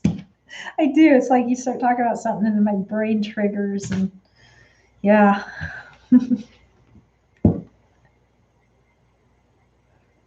So did everybody get everything they were working on done? I know I didn't, but it was fun talking with everybody. That's okay. I'm all right with it. Yeah, I'm sorry. My brain just kind of boop, boop, boop. So kind of like that ooh shiny squirrel. Good, Gabby. I'm glad you did. Yeah, I think a lot of people know the minute the electricity goes off that you're supposed to do that. I think most people are at least told that. But sometimes it's hard to even remember to do like your refrigerator. things like that, because you can totally blow out your compressor if your electricity, like it was doing down here, is a rolling on off. Yeah, you absolutely have to do that. I know, Mia, we've missed you too. I've missed everybody. Oh, you were. Oh, Gabby, I didn't know that. Oh, you said that you were getting ready to. I didn't realize you were already recording. Oh, I hope you saved it. Is that part of that video that you're uploading tonight? Because that would actually be really cool if you started it and then finished it now. I don't know. There's just something about life happening on these videos. It's really interesting.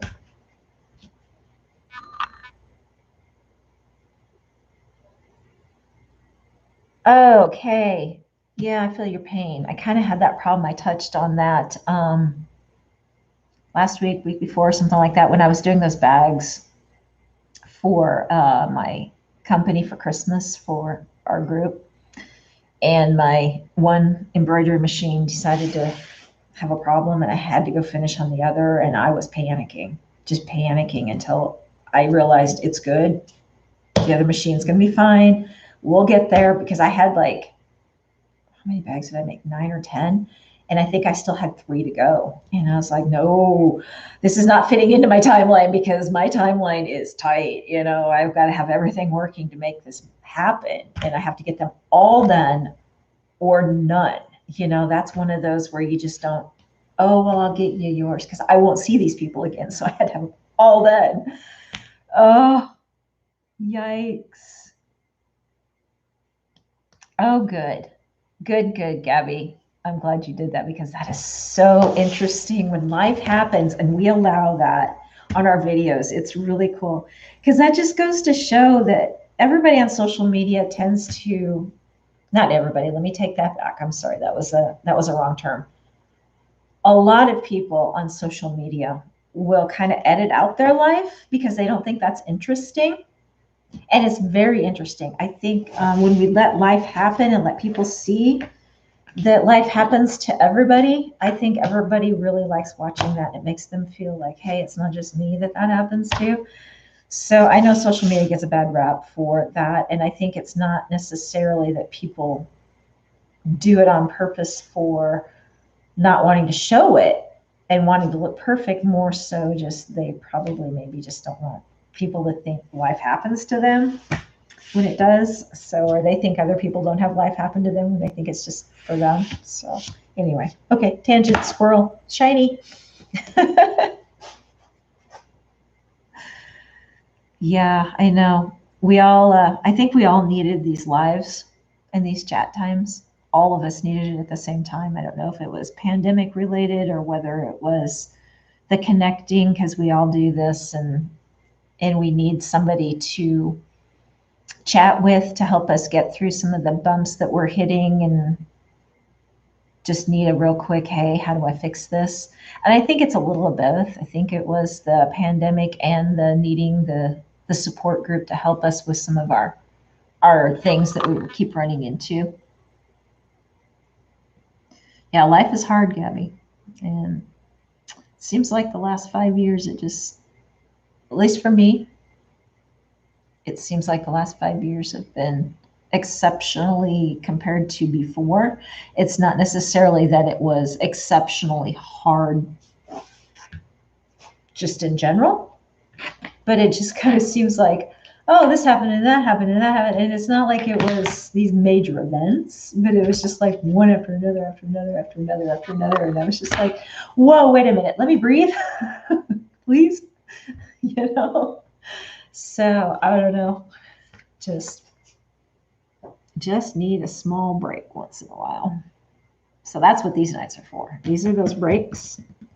These are those girl time moments. Those are, and Nita must have left because I'd asked her how Reddy was doing, and I don't know that I read that. So I'm gonna have to go follow up with her, because I've been thinking about those guys. I know they're super busy and growing, which is what she wants, and I'm so excited to watch them. And I know when she pops in, I'm so happy to have her even for just 5 seconds. I'm so happy to have any of you just for 5 seconds, even if that's all you have time for. That's just so awesome. Yeah, it is. It's a lot of small things. They just all add up. Ah, Gabby, thank you. Same girl. We're all here for each other too, though, you know? Yeah. And then, we all try to be there for those that we love in our lives too. And sometimes I think a lot of my struggles are carryover from me trying to help some of those in my life that are having issues too. And it's not so much that I'm struggling because of that, but I think it's like I'm worried about them and I'm really invested in helping them. And then when, the car thing happens, I'm just like, I don't have any energy for that, No. No, I can't take that time because I'm helping them right now. No. You take a number, you know? It did. I really, Amber, I felt it one day when I was driving. And it was probably about 4 or 5 weeks after it all just kind of started. And I was driving and I was like, wow, the way this all just came together and everybody just came together. It was definitely something we all needed, and we all needed it right then, and we still need it, and we will always need it. So it's like it was this void that needed to be filled, and it just happened. It was just so cool. So, so, so cool. And it still is. It's cool how it still keeps going and how we keep growing, and it still feels like a small community, even though it's growing. It's so cool. No, okay. Oh, okay. Can we help you with that?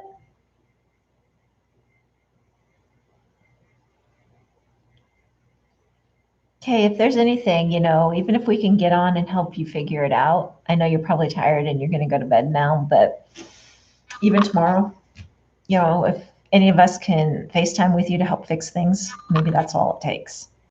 So let us know if you're still listening. Yeah, Anna, I know it is. It's some of the best decisions we've all made. Okay, have a good night. Let us know if we can help you. Okay. Yeah, Mia, I tend to do that too. I am very quick to isolate, I guess, when things start coming down, and I've got my handful of people, very, very select few that I don't isolate from, thankfully. That's just the way I am. I've got a couple of people that and I think these couple of people tend to do the same thing too. So we've got our small community of a couple of people that some of the people aren't like right here. They're far away. So all they can do is just lend an ear and talk, which is good. Not that I need more, but I'm just saying. But for me to be able to do the same, sometimes I want to do more for them when they're going through their struggles, and I can't, and it's really frustrating. I mean, there's times when I'm just like, I'm going to hop on a plane. I'm going to be there tomorrow. Of course, we all know with COVID, I couldn't do that, but still, I'm just like, I'll figure out a way.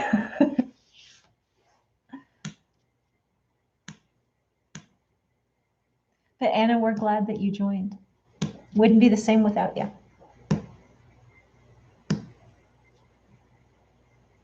Okay, Kay, you get a night's sleep.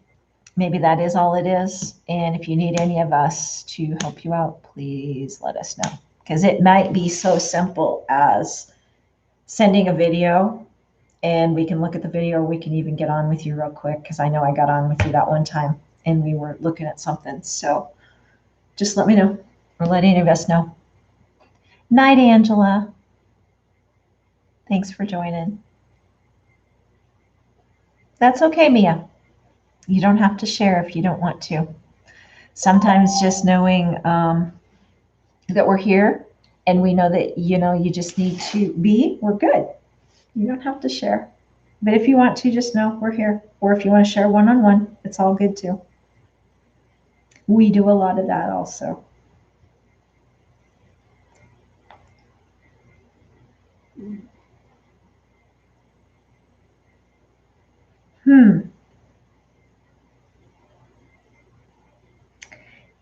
Gabby, we'll have to, I think we'll have to vid real quick on that one because I'm not 100% sure what you're saying. So I may have to, thank you. I was going to say, you usually send me something. Let me see. Oh, that's okay. That's okay. That's okay. Just put the bobbin in. You're fine. You're fine. So you're saying it's stuck? Is that what you're showing me?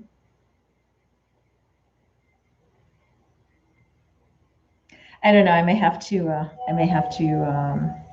that's okay. I may have to get on with you real quick and walk through that. I think I've had that happen. I think it's real simple. It's real simple.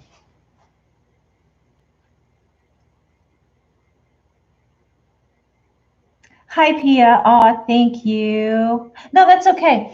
I understand because I know a lot of people that get on and on these lives and they're listening. They're busy working and they're busy doing something and we're keeping you company and I'm all good with that. I'm good with that. You're good.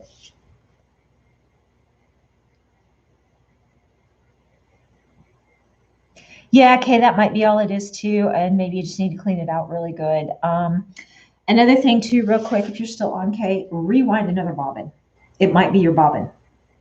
Sometimes it's just, I can't explain it, but when you wind a bobbin, sometimes it doesn't wind 100% correctly, and that's the problem.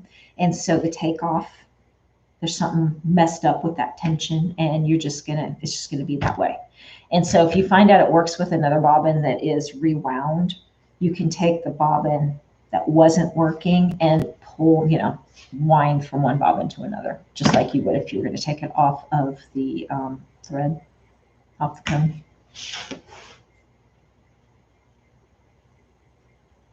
But yeah, Gabby, we're gonna have to vid real quick on that one. I'm not 100% following the vid that you sent on what's going on. I think I know what's going on.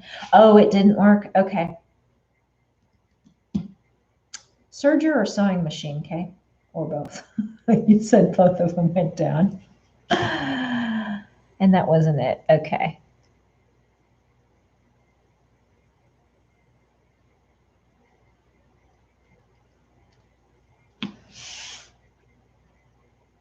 Change your needle too. I think you said you did that. Change your needle.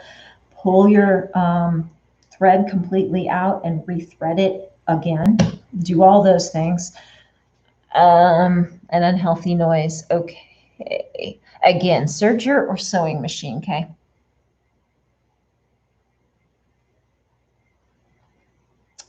You may need to oil. There's a lot of little things that could be affecting you, Kay. You might have one little tiny piece of thread stuck in there somewhere. Yeah, that's what I was going to say. I think that might be your problem. Embroidery machines, both of them. Okay. I know how to get under those. I know how to take those apart usually. So let's work on that tomorrow, okay? Let me see if I can't help you out with that a little bit. Because I think you should be able to pull that bobbin case out. But it's not as easy as I made it sound. It's not hard, but it's not just a matter of getting in there and yanking it out either. You got to take a few things apart to get to it. But I'm the queen of taking machines apart to find something like that and get it fixed and get you going again. So yes, under the bobbin case holder, that's what I'm thinking too.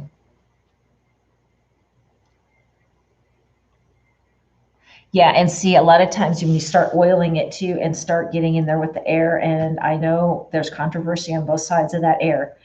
Most of the time, why they tell you not to use air is because you'll get in there and you'll push the air and you'll push it for too long. And that air is super cold and it will freeze up parts of your machine. It will pop your lights. So you get in and you do short bursts and you just go, and it keeps that air from getting cold and condensation getting in there. I have had never any problems using it. I know some people have had some problems. They've messed up their machine with it. I think it's probably because they didn't do the bursts. They did long things. So I'm a proponent of getting in there with my air, and you'd be surprised at what you can get out with a can of air without having to take anything apart. And if you're real careful with it, and then you'll be like, I don't know what I got out, but it's working again. And there's other times when you'll hit something and you're like, whoa, that was a bunny nest that just came out. So yeah.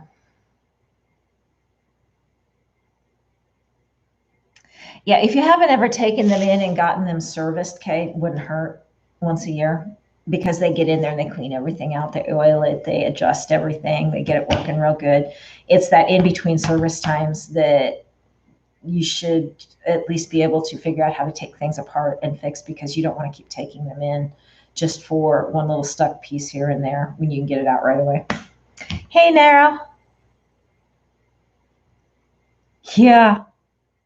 Yeah, got to be the burst at Ediani, but you know, it kind of freaks you out what gets out of there too, because you're like, well, okay, I need to do this a little more often. Yeah, the PE 800, okay.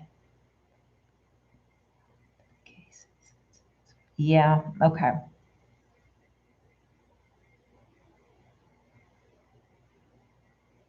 Yeah, try it.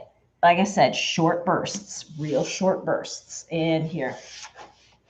So I even have like this long tube. Always use the tube, because then you can get right in there, and it's just, and that's all I do. And then you can feel it on your hand. It feels cold, but if you go long, you're going to start feeling it getting really cold. So if you're just curious, test it. But this one doesn't get cold as quick. I don't know. It's called Clean Safe. I don't know. I just buy whatever. But I was kind of surprised. That one didn't get as cold, because you can feel it even on the can sometimes when you've used quite a bit and the can gets really cold. And then when I felt that, I was like, oh, okay, you're done for a while. I'm not using you right now. Yep. I've never had a problem, Lisa, ever.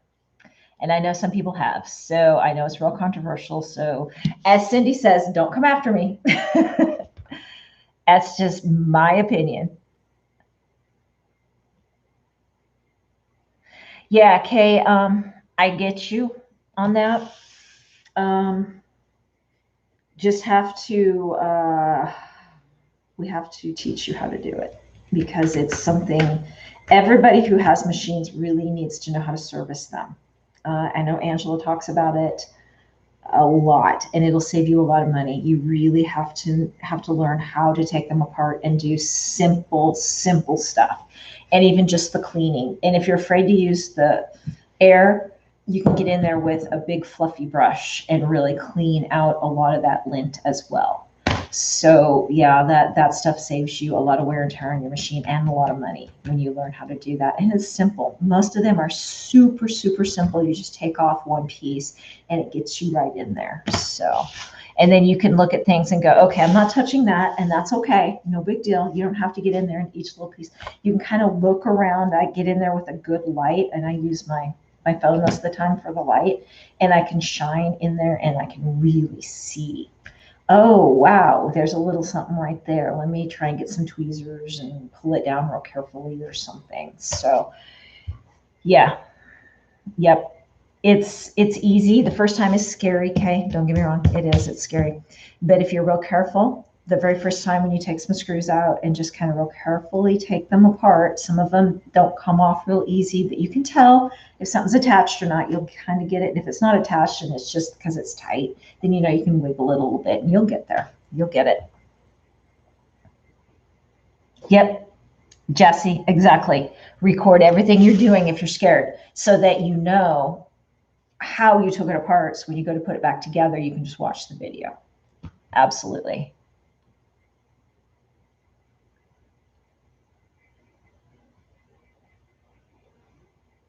Yeah, I do a lot of, when I was learning how to adjust the timing on my industrial machine, I did a lot of pictures as I was going, because I knew every little step I did could be the one that screwed it up. And I was going to have to be able to go back and recreate everything. And so I was glad I did, because then when I got the timing perfect, I took a picture of how it looked. And it's really hard to describe, but the timing deals with the hook that's down below in the bobbin case and your needle coming down. And it has to hit just at the right spot, and you move that hook. And that spot, I mean, it's like almost a hair width in between the needle being down and the hook where it's at, and you can break the needle just like that if you've got your timing set a little wrong. And so you do a lot of manual movements and real slow until you can figure out where your timing goes. And then a long story short, but anyway, so when I finally got it to where it was just right, I made sure I took that picture. And I took a lot of pictures of where things were hitting and where they were, so that, because I know when I knock the timing out again, because it happens once in a while on this industrial machine, something gets stuck and you go to unstick it, like you get a bird nest or whatever, you'll knock the timing out just a little bit if it's stuck good enough. So you got to know how to do it. And the guy that I bought that machine from over in Ohio, he's notorious for getting on the phone with you and talking you through it. And this was before we could FaceTime, because we didn't have FaceTime just enough back when I first learned how to do this. And he was talking me through it. Poor guy. He was on the phone with me for like 2 hours talking me through this. And I knew what I was doing enough that I knew we could do this, but boy, it was tough. And a picture would have told me 1,000 words. FaceTime would have been awesome if he could have FaceTimed me and just said, it looks like this, and pointed it at another machine. Then I could have took a picture and kept that. So a picture's 1,000 words for everything when it comes to this. Yep, absolutely. Absolutely, Amber.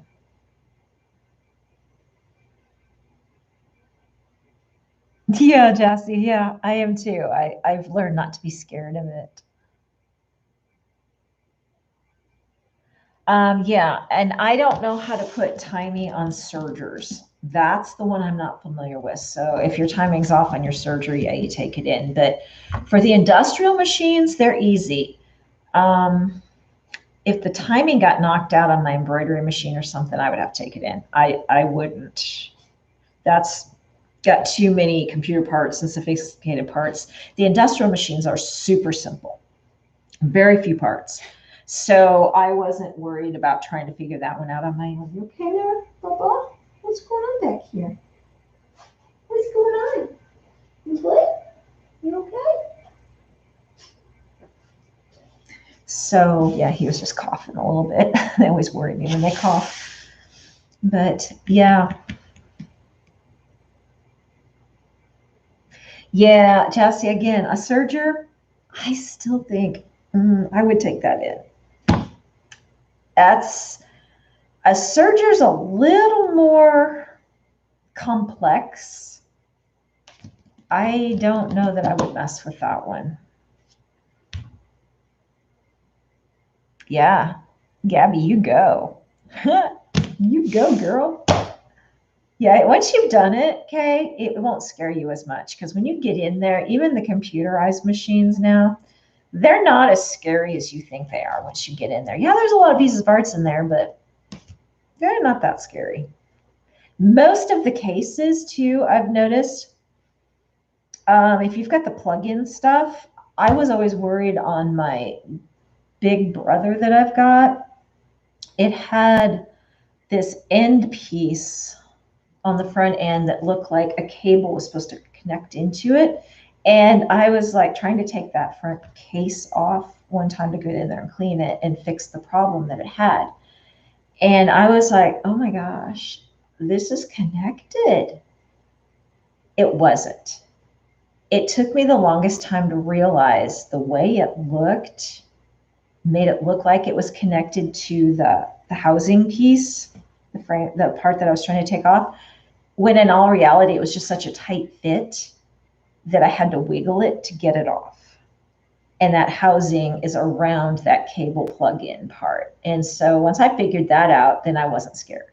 But I thought I was going to pull all that off, and I was like, "Oh, that's not good. I'm going to yank that off, and I'm going to screw the machine up." And then I started thinking about it. I'm like, "No, because the repair guys have got to be able to do this, so that should just be a clean off," and it was. So, okay, hang on.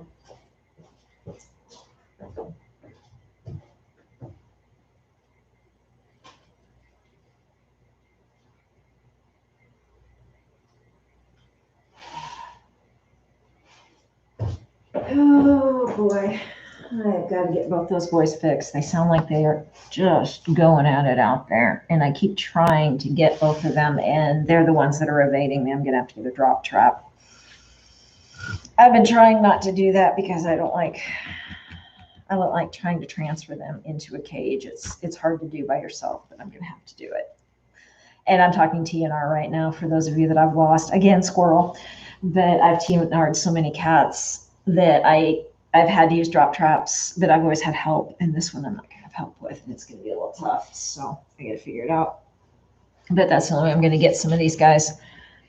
And the ones that I have TNR'd, some of my boys that used to be my big fighters, oh, they're the biggest love bugs now. Every time I bring them home and I let them go, and I'm like, and I'll see you in 2 weeks, and you're going to be the happiest boy. And then about 2 weeks later, they do. They come back. They've forgiven me, and they're like, so what's for dinner?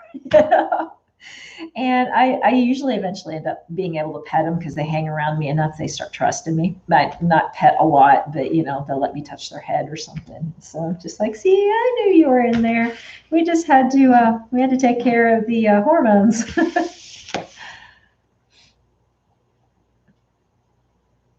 Yeah, good, Kay. Definitely talk to Gabby about all that. I don't have a PE 800, but a lot of times they're all kind of put together a little bit the same. Yeah, Gabby will help you. She'll help you figure all that out since she's gotten in there and totally pulled it apart. Absolutely. Now I have, I'm one of those where I have a lot. Okay. Texas has a lot of animals that people, how do I describe this? It's not a real good place for people that take care of their animals very well. So there's a lot of ferals, whether it be dogs or cats or whatever. So I inherited a lot of ferals when I bought this house, and that's kind of the way it goes down here. So I've probably right now got about 10 of them out there. I've got 6 already fixed, 4-ish, 5-ish. Then I've still got some girls that are evading me too, and it's just giving me heart palpitations because I know one of them's extremely pregnant, and she's my baby factory. And she is the one that I have got to get the drop trap for, and I don't even know if I'm going to get her with the drop trap. And I'm just like, I talk to her every time I see her. I'm like, please let me help you. Let me help you stop this because this is not good. And she'll have 2-3 litters a year, and there's nothing I can do about it right now. And I'm trying so hard to get her. And then I've got her daughter, and then the daughter of one that I've already gotten that I knew I'd get because I could pet her, and I just kind of scooped her up, put her in. But she doesn't let just everybody touch her, but I knew I could pick her up and let's just put her in the trap. So I got her, but her mini-me, which is truly a mini-me right down to the spot on her back. She's calico. She's so cute. But I've got to get her, and then I've got a couple of the boys yet. And it's been very stressful when we get around to springtime because the fighting and then the girls So, and then I moved from a place that I TNR'd all the cats over there, and I still take care of them because they're in a perfect environment to live. They just need to be fed. And then it's like a tennis ranch that has condos too. So they've got absolutely, I mean, I couldn't have picked a better environment for them to be in, short of being inside. So they're very safe over there. So I go feed them yet, but there was at one time I had, I think 13 when I first started because nobody was doing it. and I took care of them the whole time. And so they just kind of die off. I don't like to say that, but they lived to be 10, 11 years old. I can't say they had a bad life because outdoor cats don't live that long. Well, mine do because I take care of them and feed them. And most of the time they're in good environments because I'm there. So these guys are going to be the same way, provided the coyotes don't get them. And we have a mountain lion and bobcats here too. So I can't protect them from that, and that breaks my heart. But all I can do is the best I can do. So. Oh, good, Nira. Yes. That's good you found homes for them, because it's really hard to do that here. Just because there's so many. There's just so many. And I planned on only fostering him, but look at him go. Look at him. He's just making biscuits right now. But he's one of those where he's underfoot just enough. And he's one of those that likes to do this under your feet. So I kind of have to protect him a little bit too, because some people don't have the patience for that. And I can't give him to people that are older because they could fall. So I don't know yet. I do possibly have a home for him. I don't know if I get him up though, but I need to. But I don't know that I can because I love him so much. He's so sweet. Yeah, I get it, Nero. It's hard. So yeah, I've got some outside, and I'm going backwards right now just because the mama is pregnant, and I haven't seen her in a day or two. She may have already had them. So I don't know. Oh, thanks, Mia. It's the ring light too. I've got that ring light just because if I didn't have that, I've got a lot of light in here, but it can shadow a little bit for this video. So I've got the ring light right in my face. But thank you. Thank you. Thank you. But Kay, yeah, I'm glad you're going to get with Gabby. She'll show you. And I think you're going to be amazed at how easy it is to get in there and clean all that out. But yeah, I'm sorry. My boys are just fighting outside. It's just breaking my heart. And they don't do it, but maybe for a couple of days every year. And then if the ones that I get taken care of, then they don't do it anymore. And now I've just got these guys. I got one of my really big males last week. I didn't think I'd get him. I mean, he was huge.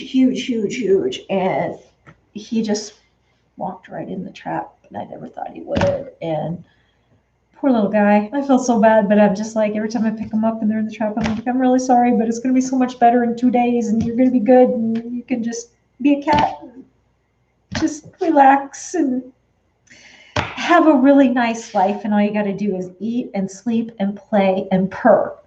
Nothing else. You're golden. Just go live a wonderful life. He wouldn't believe in me so well that first day. And even the vet, they always call me because we have a wonderful program where I live. They do it for free. The Humane Society will do it for free. And it's called the Cat Coalition. So it's a separate part of the Humane Society. And they just started this a couple of years ago, but you bring them in on a Monday. They do the surgery on Tuesday. They make it so easy for me because usually they'll do the surgery the day you bring them in. And so you got to get them the night before and not feed them. And then I have to house them in the studio. And it's a lot. It's okay, but it's a lot and it's hard. So these guys are real easy. I pick them up on Monday. If I can get them to cooperate and go in the trap, then I take them in on Monday. They do the surgery on Tuesday. Then the vet will call you and say, surgery's done. They went, everything went good. Or if they had problems, he's calling you. And he gets on the phone with me last week. He goes, I know. You can't pick up till Thursday. I know. We're learning with you because I travel Tuesday and Wednesday for work. And their program usually says drop off on Monday, pick up on Thursday. And so I thought, that's going to work really good. I travel Tuesday and Wednesday every week. Well, then they were like, okay. When the first couple times I did it, he's done. He had a surgery on Tuesday. You can come get him. I'm like, yeah, and I'll be there Thursday morning. And they're like, oh, that's good. No problem. Well, this time the vet called me and he goes, that was a big cat. And I was like, I know, right? I mean, this guy's head. was like this big. And he'd come walking in and he was like, boom, boom, boom, boom. And then when you get him in the trap, they like to do this, sit on the backside of the trap. He did that, and you pick up the trap and then it's back weighted because you've got your handle right in the middle, and you can't grab the trap because they're feral. They will bite you, they will scratch you, they will something. So you can't just go pick up the trap. So I've got him by the handle and it's covered. And a lot of times I have leather gloves on, but still, there's still a little risk. So you got to be really careful. And you pick up the trap, and I always try and keep them away so they can't reach their foot out if they do and get your leg or something. Well, I pick up the trap and it's like this, and I can't pick the trap up because the trap is so heavy because he's so big. This cat had to weigh at least 15 pounds. He was so big. So I'm like, oh, great. I've got to figure out how to pick this trap up with two hands without him getting me. And he's in the trap going, talking to me because he's not happy. And I'm like, I know. And I'm trying to get him into the car and oh my gosh. And then when I go to pick him up, poor baby, they must just be so total. What is going on? Because he's been gone for 3 days. I go pick him up and I go to put the thing over him to keep him calm, because you always do that. You cover their cages and it just calms them right away. And I covered it and I peek at him every now and then, and he's just looking at it. What just went on? What was all of that? And he was just so quiet. And so before I let him go, I wanted to get a really good look at him. That's my only chance to really get a good look at him. So I took the cover off the trap while he was still in the car, so he'd stay a little calmer. And he's just looking at me, blinking at me like, I don't know what those last couple of days were all about, but I'm good. You hear not a peep out of me. I'm just going to sit here. And he was so beautiful, but had I not taken a good look at him, I would have never realized he had all these white hairs in with his black. And you don't see that because you don't see him real close, but had you like this, he had a lot of like random white hairs, just single white hairs all throughout his whole body. I've never seen that on a black cat. It was so cool. And he was just gorgeous. And he almost kind of looked at me like, yeah, I think you and I could get along. Yeah, like I could maybe warm up to you. So I'm curious to see, one, if I ever see him again, because sometimes they come hang out because you've got the girls and you've got the food. And then the minute you take the girl reason away, they may or may not come back again because, yeah, they got the food, but they can go find food elsewhere.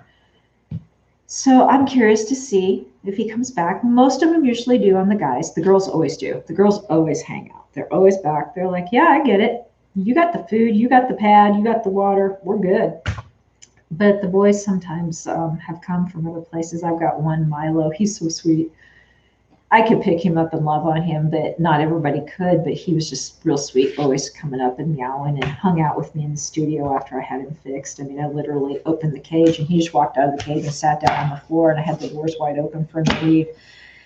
And I don't do this with every cat, but with him I knew I could because he was real tame. And he just literally hung out in the studio for like 3 hours with me. He was just like, no, I'm good. I don't have anywhere to go. He still comes around, but he was just like this big around. Real big, long cat, but real skinny, and his tail is like the size of a straw. I mean, it's just really odd. Oh man, the next time I saw him, he'd packed on like 7 pounds. And he comes walking up, boy, I want some food. I'm like, Milo, I think you've been around the buffet a little bit. But he still comes now. He comes all the time. I see him almost every day. He's so sweet. And I'm like, I'm really glad. And I can't let him in now because of Bear. But he'd be the one where I'd open the doors and he'd come hang out on the floor with me if I'd let him. And just sit there with me for a couple hours and then go on his way for the rest of the day. Another one that just never really gets anything. He just wants to hang out on the floor. So I'm kind of bummed about that. But I can't do that with him because he's just really sweet. Sweet boy. What else are we working on tonight? I was cutting bummies, making samples, and talking about a whole lot of things. We talked about sizing and how I size things, size-wise for like when I make my clothes. and I make a lot of them from scratch. So what sizes I use versus like McCall's and Simplicity, and how I don't know that those are 100% spot on. And so what I do and how I do it and what I use, what company I follow for that. We talked about, showed people some of the logos that I cut out on Cricut and how I got to that. It was kind of probably uneventful, 5 minutes on that maybe. Yeah, we talked about a bunch of stuff. Bunch of stuff. Well, good. No, you got to practice though, Nero. I'm glad you're practicing. Yeah. And I'd love to see some of the stuff you guys are working on. I'm not seeing you post yet. I really want to see what you're making. Oh, we talked about, Nero, we talked about Amber's lives tomorrow night. She's doing,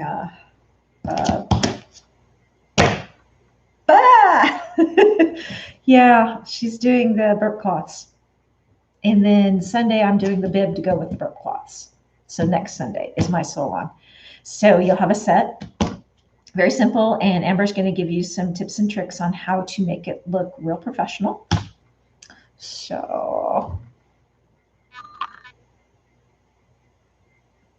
still can't make the romper to save your life. Yeah, you'll have to, let us know where your problems are so we can help you. Mia, do it. Do it. We can help you with those. Do it. A lot of these that we're, the reason of our sewing along and the way we started and where we're going is, and I know I've explained this to some of you in case some of you have missed this, is we started with the extreme basics and then we move forward as we're going and we're trying to build on what we're teaching you and taking you a little further and a little further. And then we also are showing you how some of these patterns are done the same way as some of these others technique wise. So like last week we did the t-shirt. I showed you how to do the t-shirt. And then the neck band is done exactly like we do the waistband and the legs for the bummies and the waistband for the leggings. It's done the exact same way. So kind of showing you how you'll look at something and not realize, oh, that's done just like that. And now you'll be able to start picking that out. So we're trying to build your skills and then take you like one step further and then one step further and then one step further.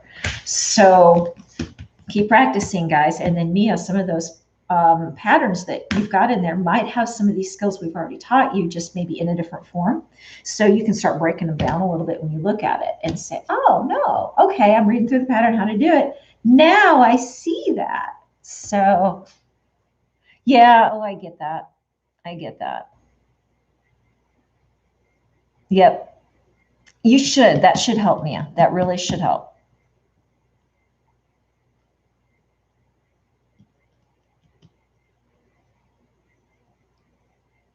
Yeah, with kids, Nero, things do tend to be a lot of stretch knits just because it's kids. So yeah, when you get out of the baby and toddler area, then I think you can tend to find more patterns that maybe aren't just all stretch knit, but for like babies and toddlers, it just makes sense. And that's probably why you're running into them. There are patterns though, don't get me wrong. There are patterns that are not stretch knit for them too. But the majority are probably going to be more stretch for that reason.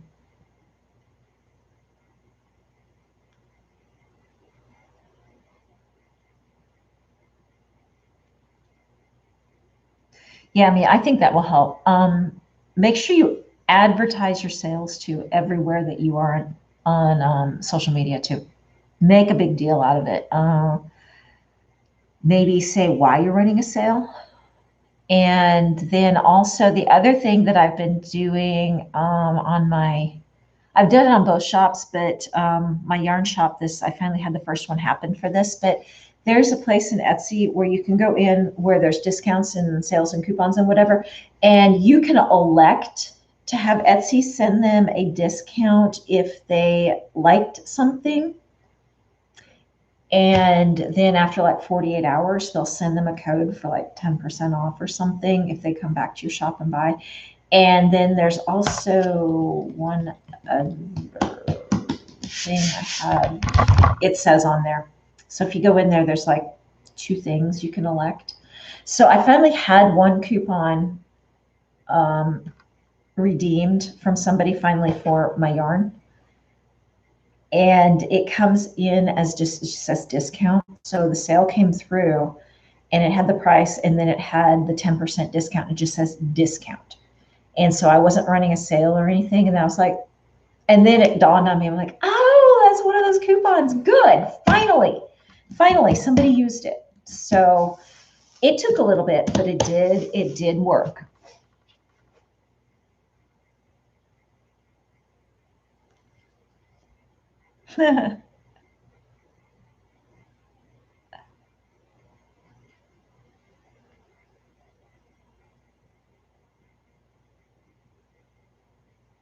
Oh, I haven't heard of that one, Mia. I'll have to go look that up. That's good to know. Just realized too, though, sometimes quality of fabric. So be a little cautious. I wouldn't buy a lot at first. I would buy a couple yards and test it. And by testing it, I would put it through the washer. I would make something, put it through the washer, put it through the dryer, see how it looks. Because there's a huge difference sometimes in some fabrics. Really, like, it looks good when you get done sewing, and then when it comes out of the washer dryer, not so good. So definitely test it. When I was younger, we had a store called Alco, and I was in a smaller town, and so we didn't have a lot of choices. I had to go to Omaha to get those. And the Alco fabric was kind of iffy at times. And I would feel it even and look at it and go, I don't know. And I wasn't as experienced with it. So I would take it and use it and make things, and then it just didn't, after the wash, they just weren't quite that great. So I figured it out real fast. It was the quality of the fabric. And you can tell on the weave wasn't super tight. But, you know, it might be fine. That's why I'm just saying, just test it. Don't just, you know, assume, spend a lot of money and wish you hadn't. Yeah, and I've noticed that too, Mia, because yeah, they say when they send, and I'm like, why are they not sending? And I go in and they say they have to have liked it for like 48 hours. I'm like, okay, I know not everybody has time to like something and then go unlike it within 48 hours. That's just not the way it works. So I don't know why they're not sending them. And I've noticed that. So yeah, I don't know why either. I'm with you on that. And I even tried to research it, Mia, and I couldn't find anything. And it's frustrating. It's very frustrating. I'm like, why are you telling me you're doing this when you're not doing this? So I don't know. I may have to deep dive on that one a little bit, because it does frustrate me. Because if they're not going to send it, then I'm going to send it. And I don't have time to tell them to go do something and then I have to go do it for them. I'm sorry, my pet peeve. But yeah.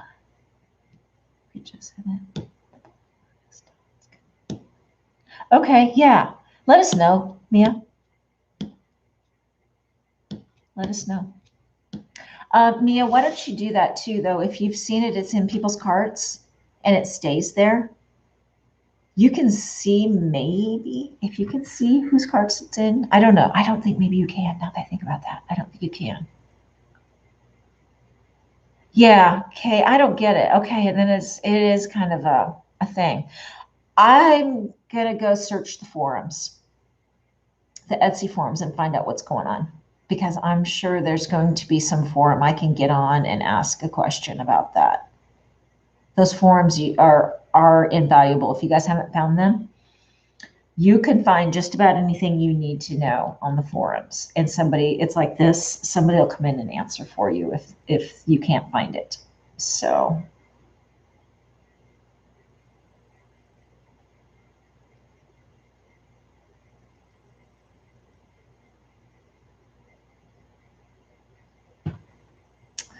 all right, guys, I've been on for 4 hours.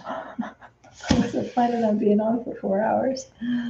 So I should let you girls get doing what you got to do, and I probably should wind it down and go to bed, because I do have to get up in the morning and full week ahead again. Oh, I love hanging out with you guys so much. It's just hard to let you go. And we have such good chats. Isn't that crazy, Kay? It's so frustrating. Yeah, and they're supposed to be there to help us get sales, and they're not going out. I don't get it. That's really, I got to look this up. That's really got me thinking now. Something's got to be, I bet it's something on Etsy's side. I really do. They either don't have something set right, or they didn't tell us there's another parameter to cause them to go out, and it's not helping. It's not happening. So something's going on. But all right, guys, I'm going to have to let you go. I don't like to, but I'm going to have to call it and go get myself some sleep. So this was fun. And all the so longs coming up again. So tomorrow night again, Amber. Next Sunday, me. And hopefully Gabby really, really soon. Gabby will let us know. She'll let us know when she's going to do it. She'll get on and tell everybody. And make sure you go watch her video that she was uploading. I know it'll be up sometime tonight. She said it was just taking a little while for it to upload. And I know those are kind of slow. So thanks, Lisa. Thank you for joining. Thanks, everybody, for joining. I love you all. And hope you have a really great week. And I'm going to hopefully have more going on and be able to get on a little more with you guys. Hope and pray for me that work stays kind of chill and low key. Okay. Love you guys. And I'll see you next Sunday. Okay. Thanks. Bye.